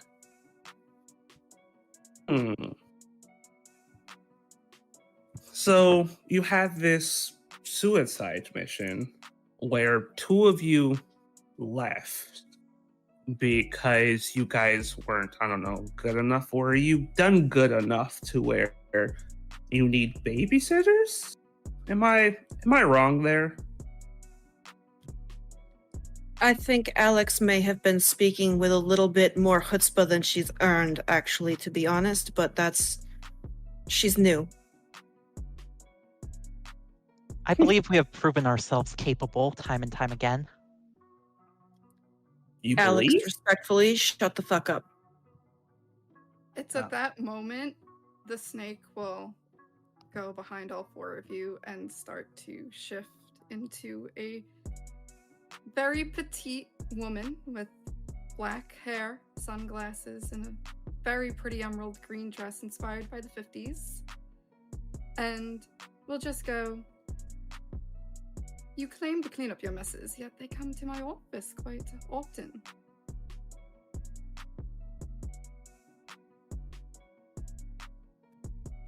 May I inquire as to which messes have come to your office?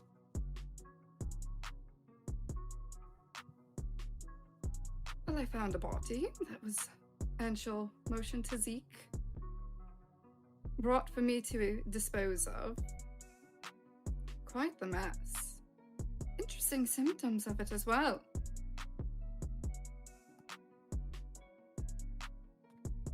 Baron Dorothy is my bad. Baron Dorothy, it's a pleasure to meet you. I was wondering where you were. But let me say that we are only kindred after all. We can't be everywhere, as much as I may like to believe. While we were dealing with the issue up north, we made sure that none of the information got out and that none of the kind were any of the wiser to what was going on.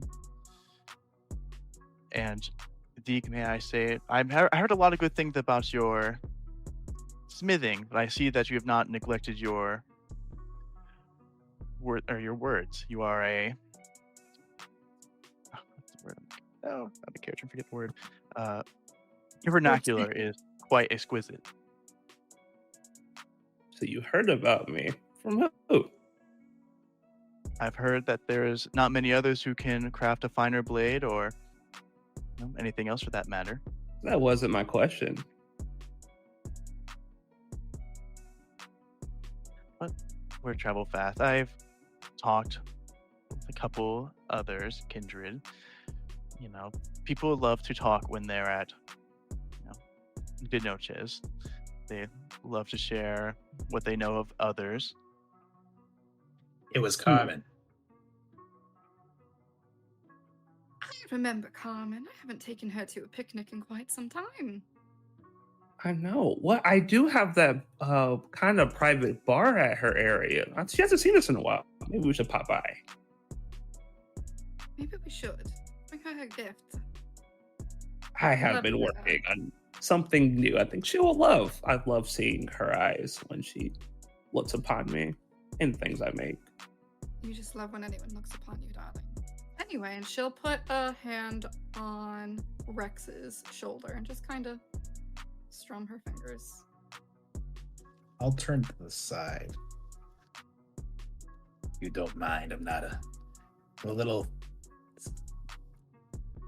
shooken about people behind me at the moment. Ooh, he got stabbed in the back. Oh, it's worse? Did you get shot in the back or punched in the back? Or, I don't know, got your back broken by someone? Well, I did get shot in the back about a year ago, but that's not relevant.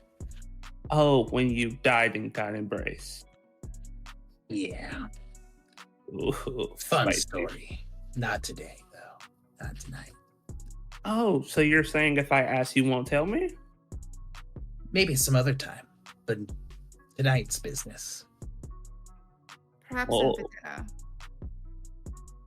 Oh, I think they'll love your dinner. I hope so. I know you enjoy it. Oh, I'll always enjoy it. We should cook them a pot roast. I would be very impressed. In particular. Zeke will cross the area, step in front of Alex, and grab under her jaw and lift it up for a moment. I like you. You have a little bit of spunk. What clan are you? Same as you, I believe. Toreador? Oh, a rose after my own heart. He'll gently pat her face. Something you should know, and he'll point to the rest of the coterie. You're supposed to be a coterie. Going against them in front of, frankly, strangers is kind of jarring. Shows that you guys don't really work well together.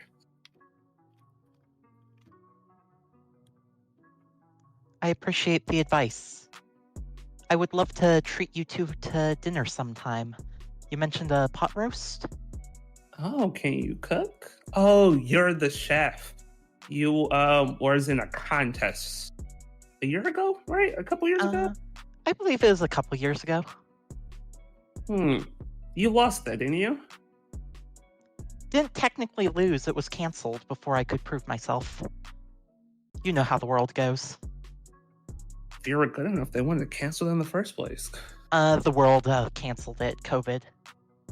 Oh, I'm aware. That, I know what I said.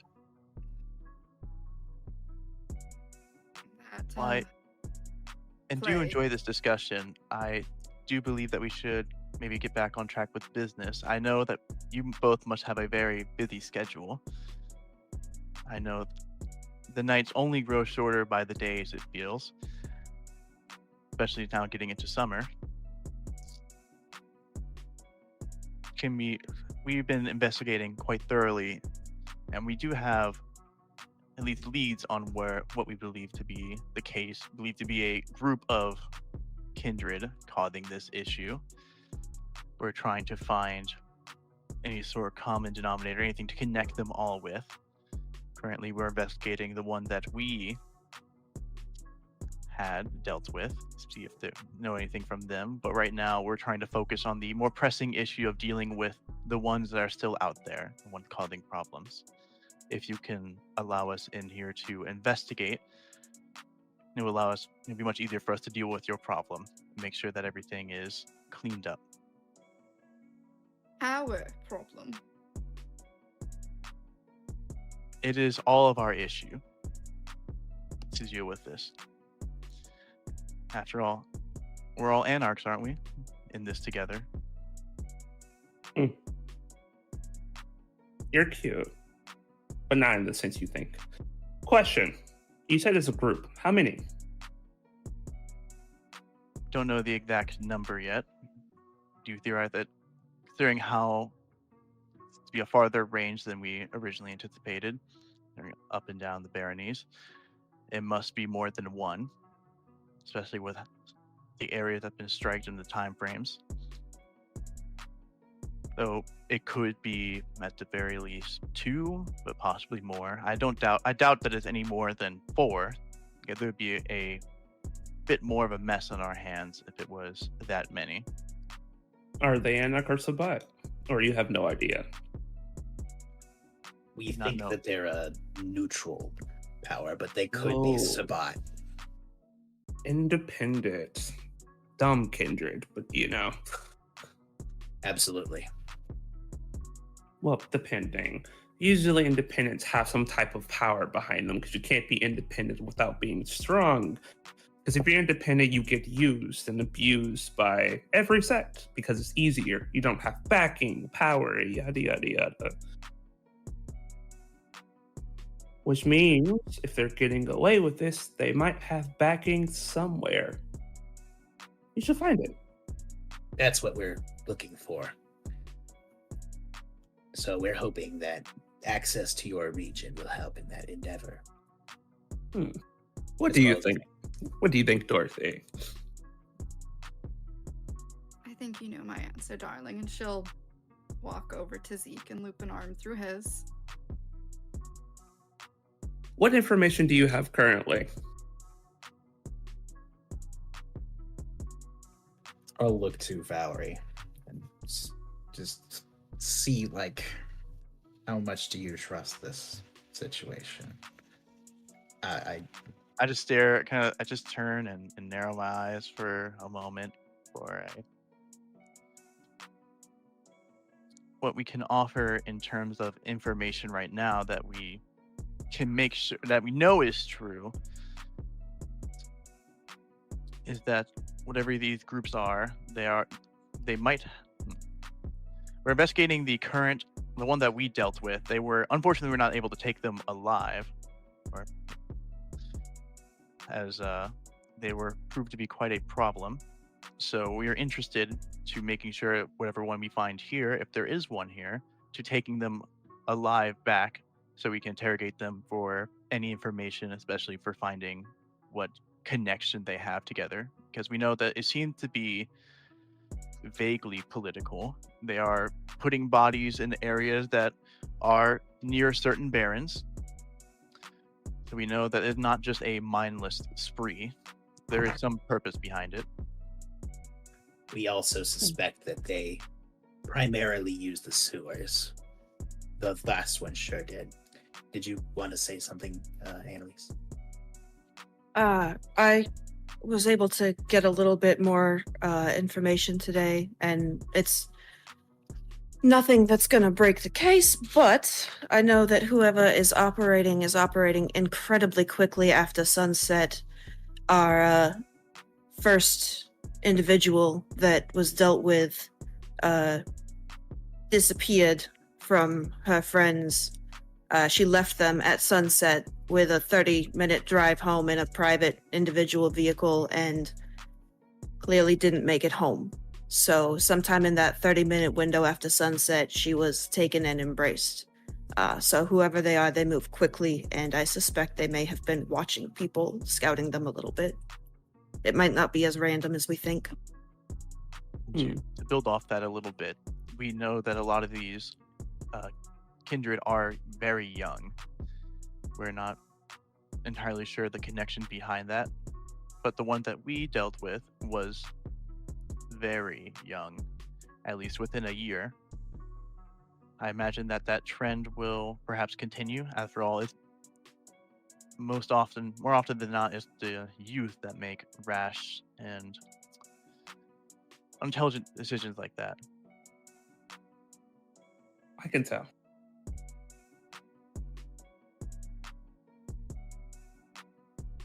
So, I think, Dorothy, we should allow them to stay for a little bit.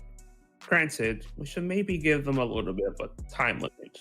I think you like that idea, don't you? Oh, but of course, a little bit of pressure, maybe. No, how long do you think?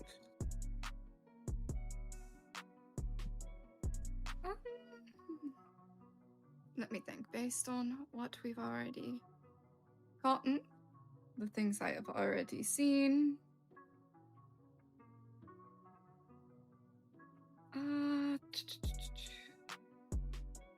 A month? Maybe more? What are you thinking? I was gonna give them 2 months, then they opened their mouths, now I'm down to a month. Yo, this is a generous one here. I can be generous when I feel like it.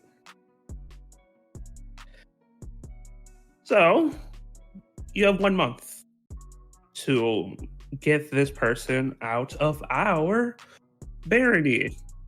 Are you guys actually even capable of capturing alive? We were very close to capturing another one, but however, a certain Bruja we were working with at the time lost their temper and decided that it would be best if they finished them off then and there with their own hands. So yes, we are capable. Ooh, brutal. It was Lucian. That does not surprise me, honestly. Not at all. So considering that Alex, I'm yes? sorry. Did I roll to intimidate to get more time? Might wanna... You may certainly try. I was about to say. May I clock what Alex is doing? We just all looked at Alex, who just opened their mouth. We're just like, Alex, go ahead and give me a charisma and intimidation. All right, and I'm going to blood search for that. And if you are using Daunt, you will have to roll manipulation and presence. And Dorothy... Not going to use Daunt. Okay, so just charisma and intimidation. And Dorothy and Zeke, go ahead and give me a composure and intelligence roll. Hey, wait, I have to pull up this character sheet. I was about to say, I haven't looked at this one in a while. Alright, that's not terrible for her. Did you want us at Hunger 1, or did you want us to... Hunger 1's fine. Okay. Okay. Good, because Dorothy higher hunger is not fun. Nah, get her hungry. It'll be more fun. I mean, she might get hungry. I'm gonna spend a willpower. Crafty dice spot or dice? Dice spot, please, if possible. Gotcha. Alright. Mine is in our little chat. Okay. And... Okay.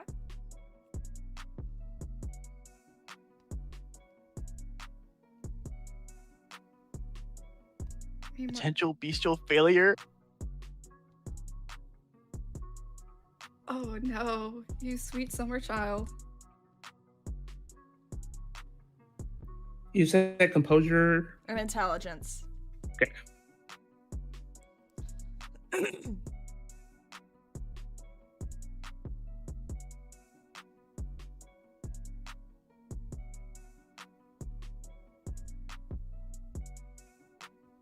Oh, why is it not working? Do it in our little private thread. Yeah. That's what I'm doing. For some reason, It's not the World of Darkness one. Yeah, we don't have that one anymore. Oh, then how do I? It's the same command. Yeah. Same command. Okay, It's just the St. Pete logo. It took me a second too. gotcha. I'm going to blood source, but I do the blood source out there because my thing's not working. Let me rouse. Crafty. Yes. May I do something? What are you trying to do? I would like to extinguish Vitae on Alex. I would need you to give me a wits and insight first to see if you can. I will definitely try. Okay.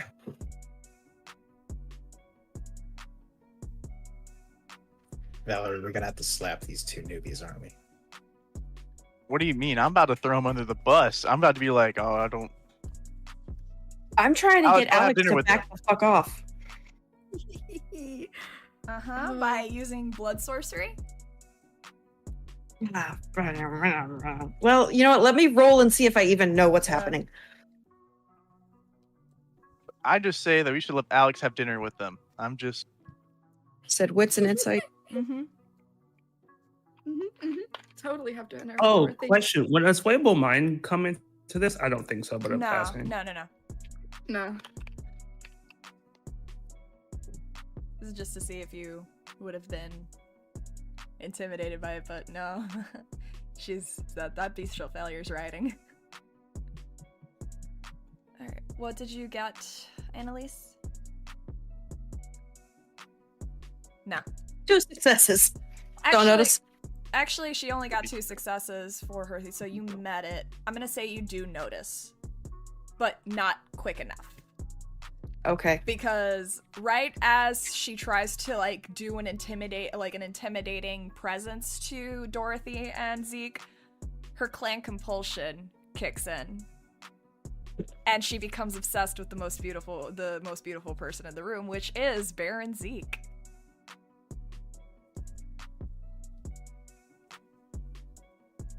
So you try, Alex, to give off this intimidating presence, but there's just something about that man with that sinister grin, that charm, and your beast can't help but practically coo over it.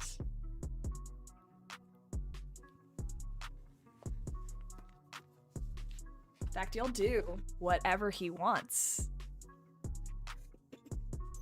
Random note. That's something I just need to ask. Did it happen? With Alex trying to intimidate, saying something and then it kind of dies, or is Didn't get the words out. Yeah, so she was about to speak up, and you all noticed she was about to speak up, but she quickly just fell silent and just started fixating her gaze on Zeke. And it's just Valerie, you're familiar with how Toreador are, and you recognize this from River. she trash talked me? She's on her own. But you may continue. I would say a month is a rather short amount of time. Perhaps Alex here could discuss further details with you over dinner. I know you both seem to rather. Are you questioning me? I'm not questioning. I'm just trying to negotiate. Do you want it to be lower? I would rather not. Then you should shut your mouth. Understood. A month is acceptable. Art takes time, but I do believe we can do this in a month. Zeke will A look month to is more than generous. Thank you. Zeke will look to Dorothy, is giving her the look of, you get her or I will, of Alex. Dorothy will just stroke Zeke's chin. And no, she's not gonna do that right now. I'll handle it, darling. Do you have my umbrella? Oh, wait. He will walk over to the side. You guys will see him grab an umbrella that my lovely partner can describe. So you would see this beautifully ornate umbrella that the pole itself looks very long for a typical umbrella. you can probably imagine what is hidden within. And the fabric on the outside kind of has like a Mesoamerican Aztec-inspired print. And she's just going to take it and tap it as she walks, and she's going to walk around Alex. Would you like to try that again? Or do we need to remind you whose domain you are in?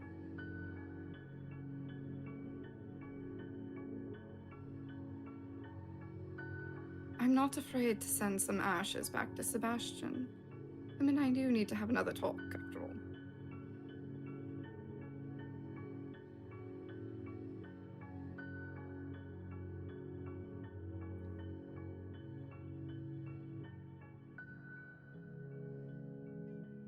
Is Alex choosing to stay silent so as not to offend?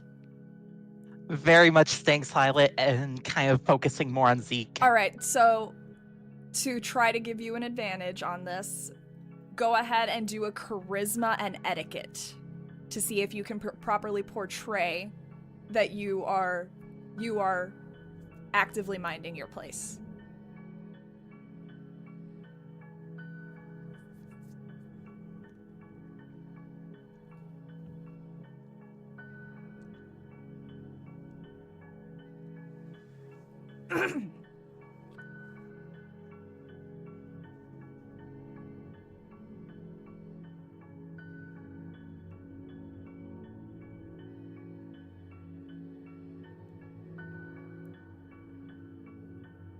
Three successes. All right. With 3 successes, Dorothy, you are able to visibly see that she is attempting to be polite in the situation now. Much better. And she'll just continue to circle the coterie at this point. Now, before we get to this next part, I need you to be real honest with me. Because if you're not, we're going to have a problem. Is there something you all are not telling us?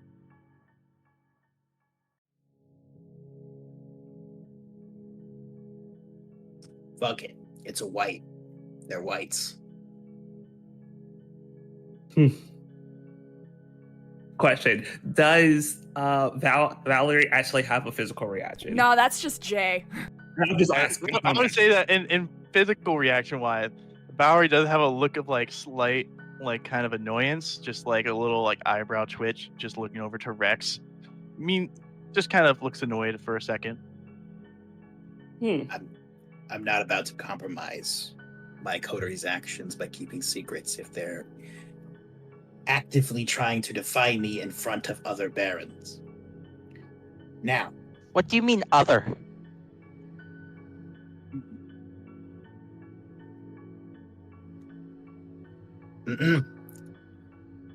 my apologies. I'm thinking of Sebastian and our interaction with Marcos.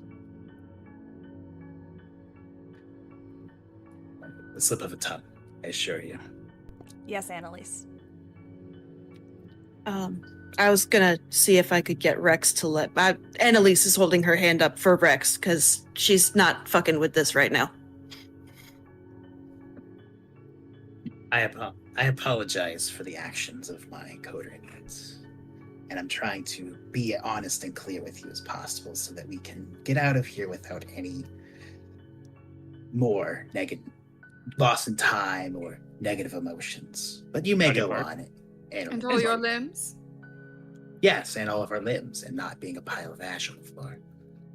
Annalise, did you have to say something, if you don't mind, Barons? I was, if I may, I was just going to add part of the reason it's been so hectic to keep up with the situation is because between the time that the first white that was eliminated was taken and the time that the first body showed up in Tarpon Springs, 1 month. Yes, it is very alarming how quickly this person was not only turned, but also fallen to whitehood, dumb, whatever. Dorothy and Zeke, you have never heard of a kindred becoming a white that quickly. That level of degradation to the humanity, to their souls, is unheard of. In fact, the only thing you can think of is probably Sabbat, but you haven't seen Sabbat activity in the area. So whatever the hell is doing this, you are literally both of you are at a loss of how something can happen that quickly. This is new, and it's alarming, and very much could risk the Anarchs in the area if the Camarilla found out. I do hope that this alarming news eases some tensions here, because we need to get to work on this.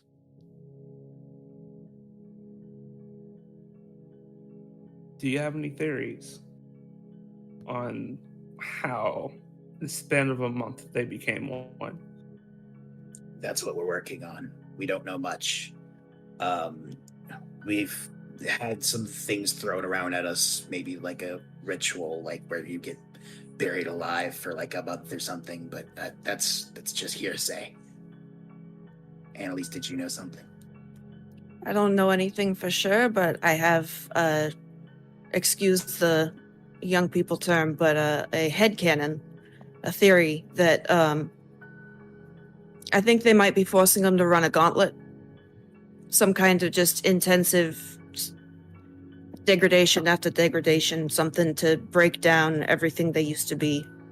If they have it contained, then they would be able to mass produce whites like we're seeing. If I may ask a small favor, please do not mention that we have told this let you guys know that this was a white to De Leon or any of the associates. Man is quite fickle about information, and that was one thing we were not supposed to tell you. But I want to be in your good graces. Oh, well, a word of advice, the only one I probably will give you today, is don't make a battle plan in front of my fucking fine arts center. Heard you a fucking mile away.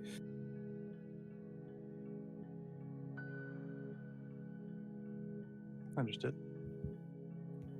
As I suspected. But, Dorothy, I think I only know of one maybe way this could happen, and that's not good if I'm correct. No, it is quite peculiar. But, points to Annalise, she might have an idea, or at least she's close to my theory, that they might be doing a mass embrace, embracing more than one, and forcing the other one to eat the other one. How strong was this one that you fought earlier? I would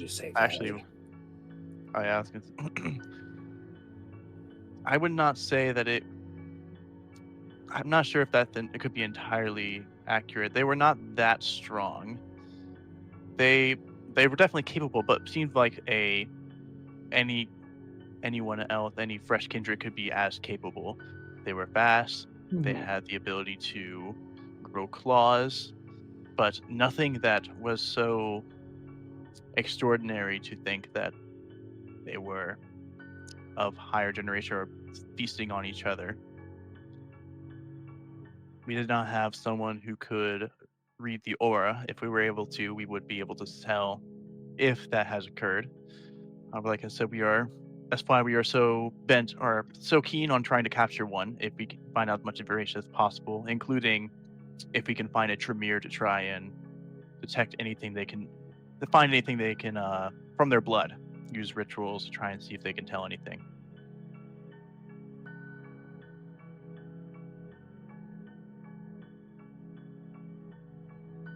Interesting. You, Rose, and she'll point to Alex. I do have a theory based on what's been shared here.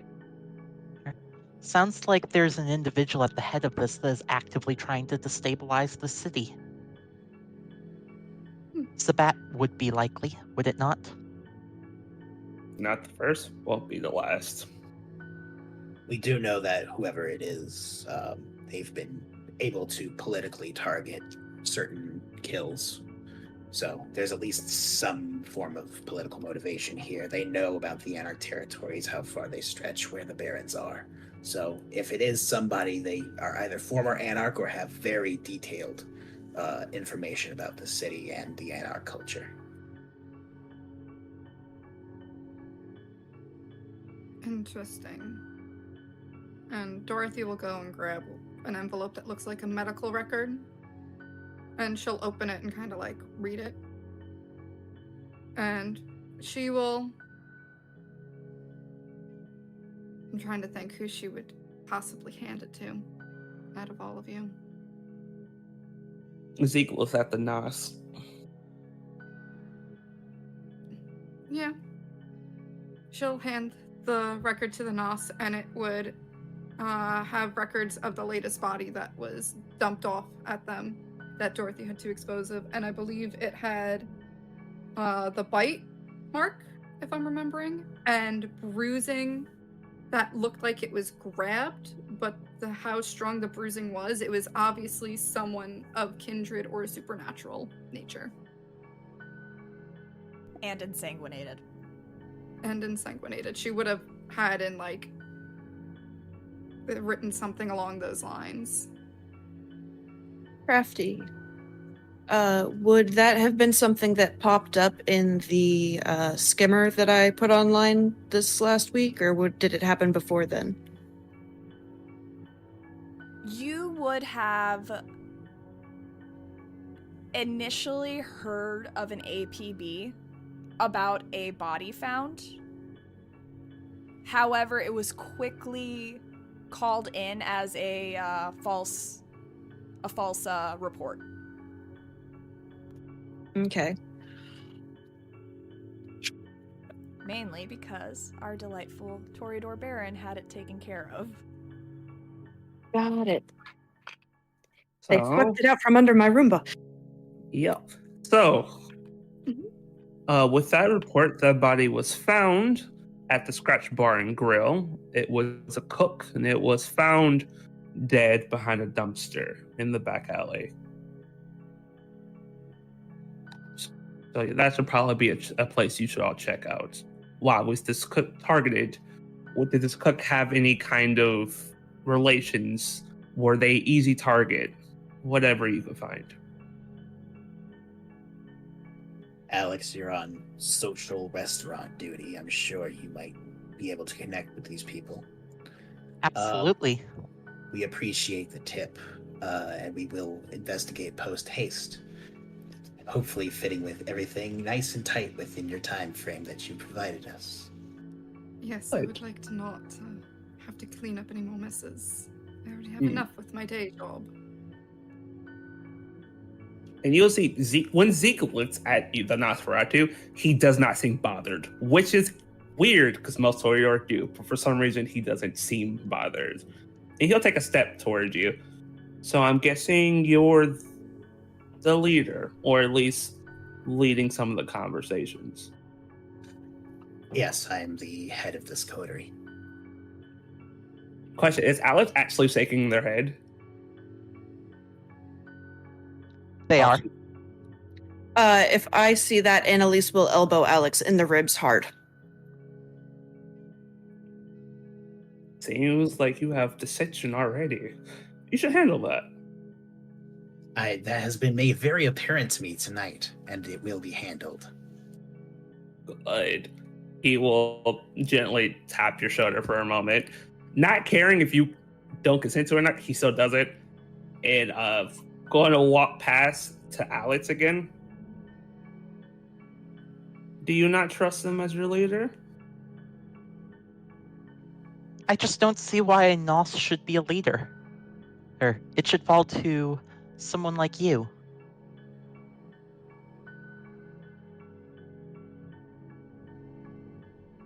Okay. You're Oh. quite entertaining, darling. Come on, there's you, there's Sebastian, natural leaders.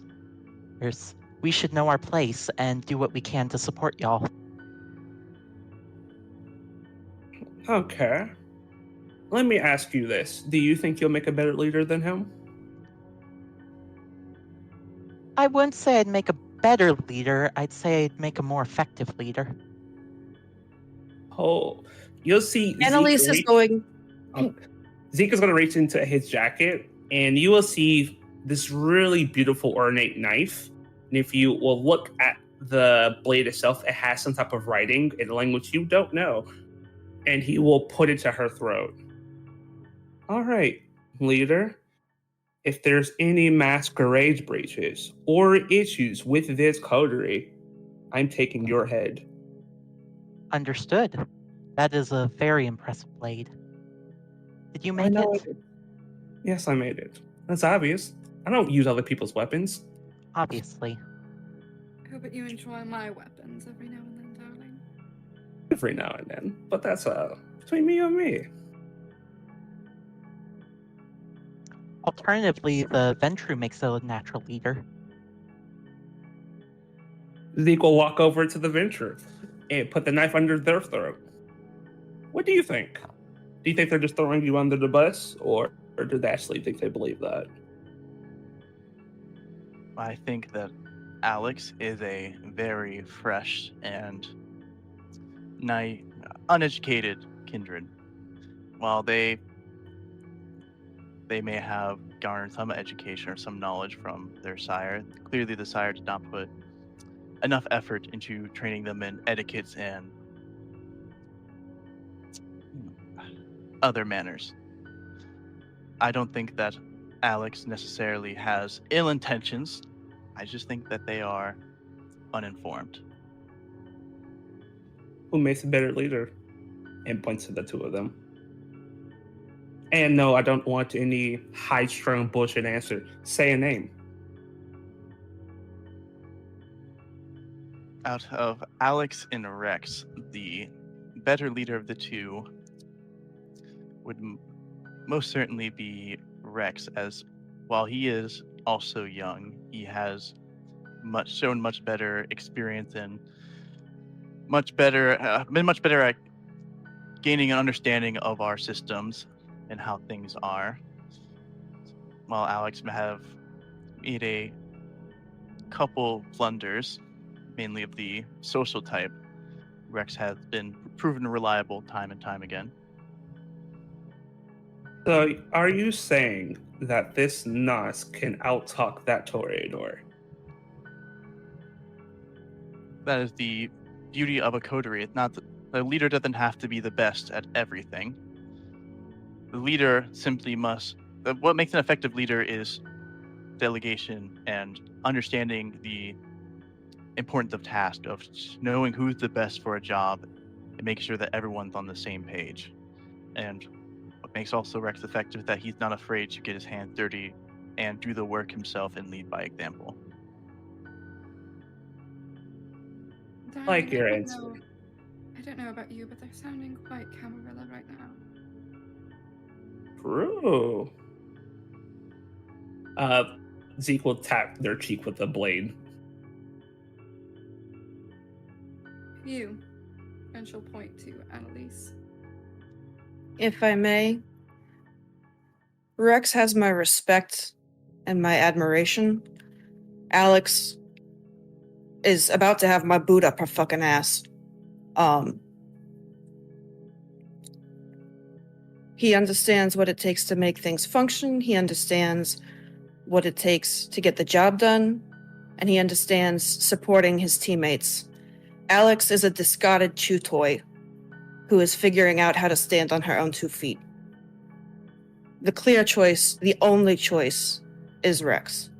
There's no debate about who's leading the coterie. Alex is delusional.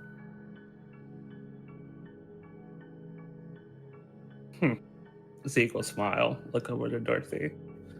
Well, isn't that interesting? So, how you feeling, Dorothy? Limbs or no limbs? I don't know, I'm feeling a little feisty tonight. Was you always feisty? That's the trade secret. spicier than normal. The normal. How about I take my fellow rogues to the side, and you can have fun with them? Very Talk- well. Talk some sense. Alex, follow me. He will take Alex to the other side, the Fine Arts Museum. As you wish. Zeke will pull out his phone, turn on a white noise, and will just leave it so no one high senses can hear them.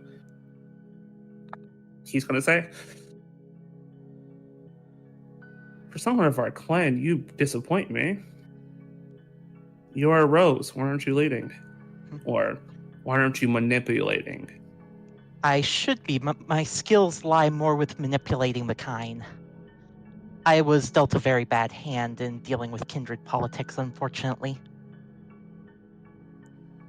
You want to know something interesting? We're all dealt a bad hand. Is what you do with that hand. You lie, you manipulate, you use a poker face, you disappoint me. Understood, but those things take time to build. I'm currently pooling my resources, and then I'm going to leverage those to maximum effect.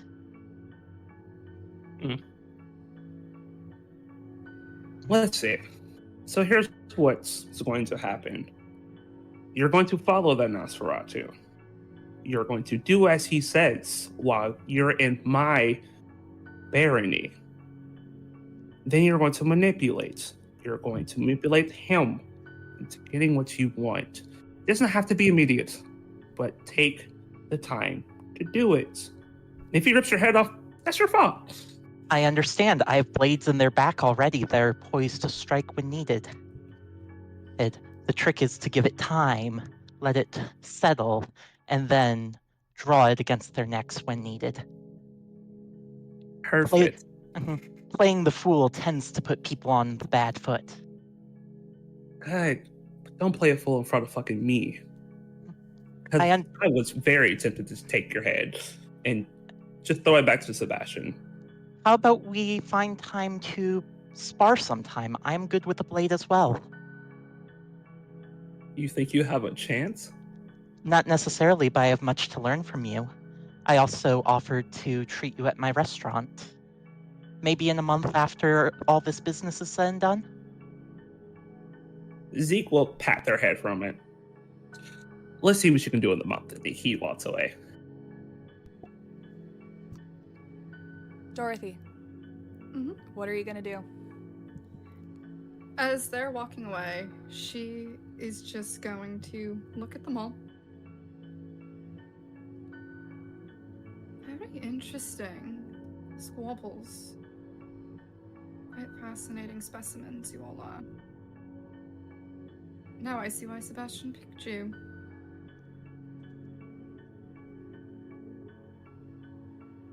If it's any consolidation, it is primarily just Alex who doesn't seem to quite understand the dynamic here, the position they play.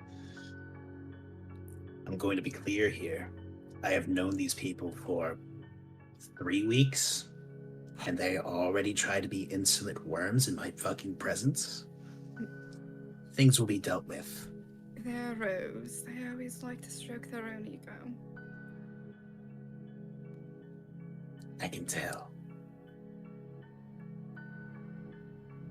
Go ahead, Annalise.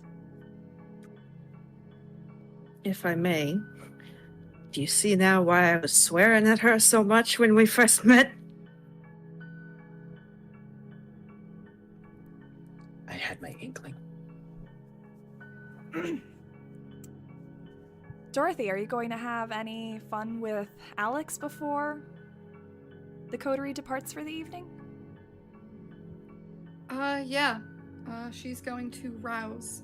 Okay. For anything. I will roll that in the little chat. We're just gonna roll regular die. She does not get hungrier. Okay.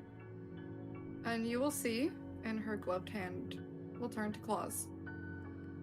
As Zeke enters, Dorothy, her gloved hand nails, feral weapons slice through, very similar to the ones you saw on the white.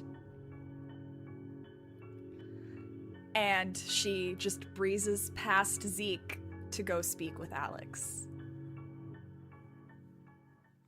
And then, I forget the ruling on this. I know it's a terrible pool for me because I did not build into it. She's going to go make eye contact with Alex as she pulls off her sunglasses. Okay, I'm assuming... Eyes of the Serpent. Oh, that's in the player's guide. One moment. It is in the Anarch book, actually. It's also in player's No, guide. it's in the player's guide too, right? It is. Is it a Protean? Is it presence? It's presence. Gotcha. All right. Presence, Eyes of the Serpent. You have to roll your charisma and presence, and Alex roll wits and composure. I'm going to rouse for this as well. Okay.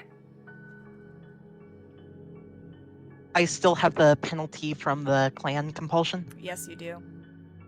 Oops, I did not mean to roll 2. You have We'll two just go die. with the You have blood. Yeah, that is the... We'll go with the blood die for that, so she does get hungrier finally. I'm gonna rouse as well. Okay. So that is... 2.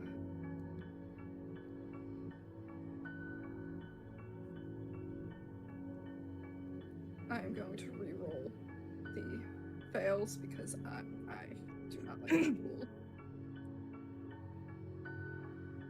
Alright, not bad. Okay.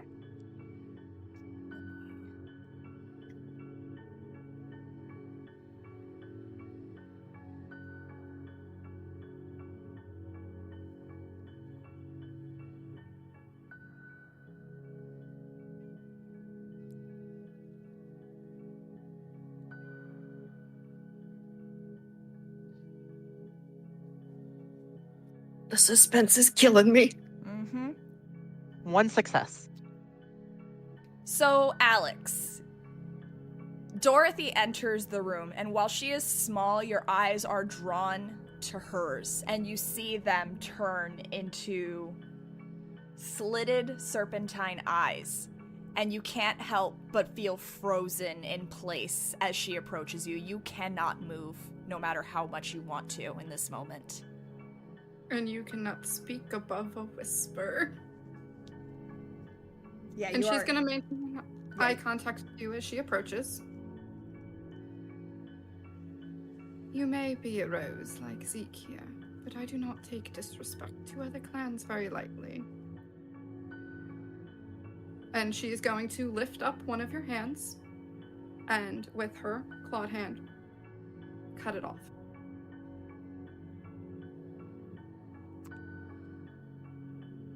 The hand falls to the ground with a thud. And you are now unfrozen. And as Dorothy turns away, leaving the hand discarded on the floor as it begins to rapidly decompose, you feel yourself able to speak again. You feel yourself no longer frozen in place, and you find yourself horrified at the sight of your missing limb now. Go ahead and take 2 points of aggravated damage.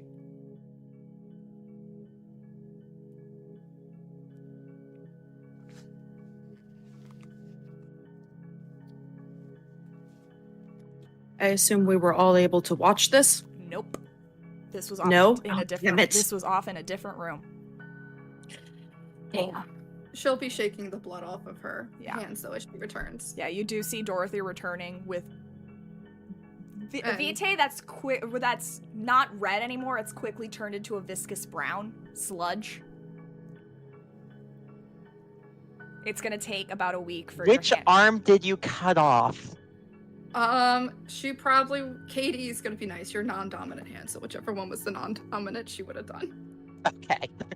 It'll take about a week for your limb to regrow, Alex. Now, do you have a reaction as you get back your faculties? A scream? Anything? I keep my composure, or at least try to. All right. Give me a composure and resolve check.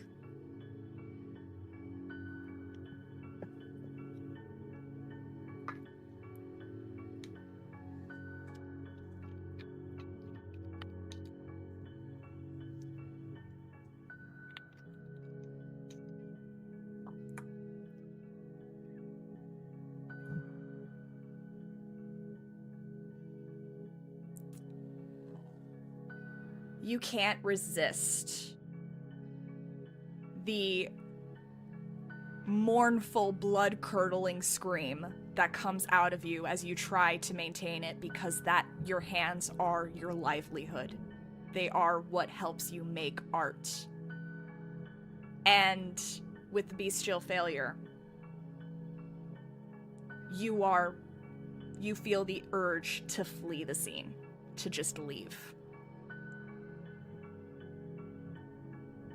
Right. Going to go back towards my haven then. So you all watch as Alex comes out from the room, missing her hand, and rushes past all of you, blood tears streaming down her face. I'm going to use the postern to get in to make sure no one sees me. Okay.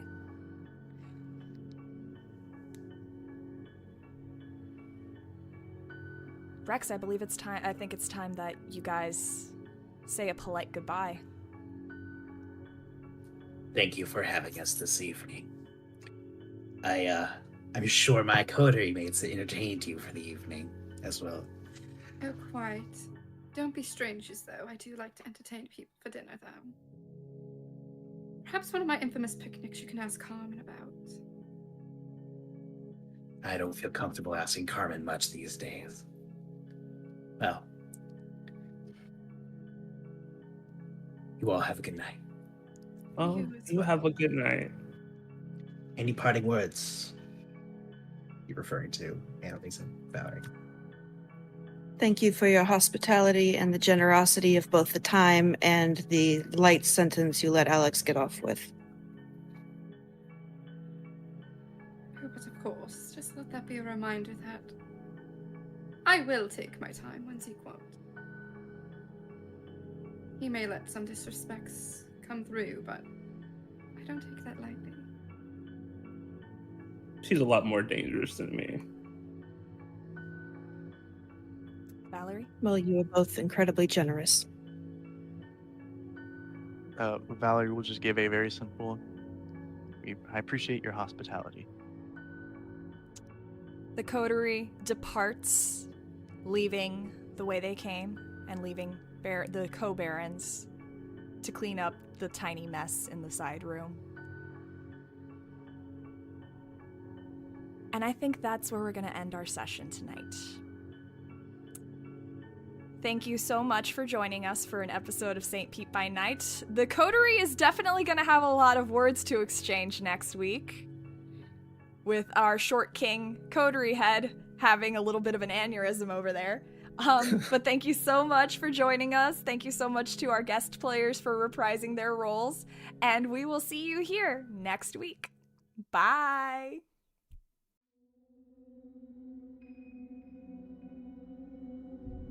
This has been a St. Petersburg by Night production.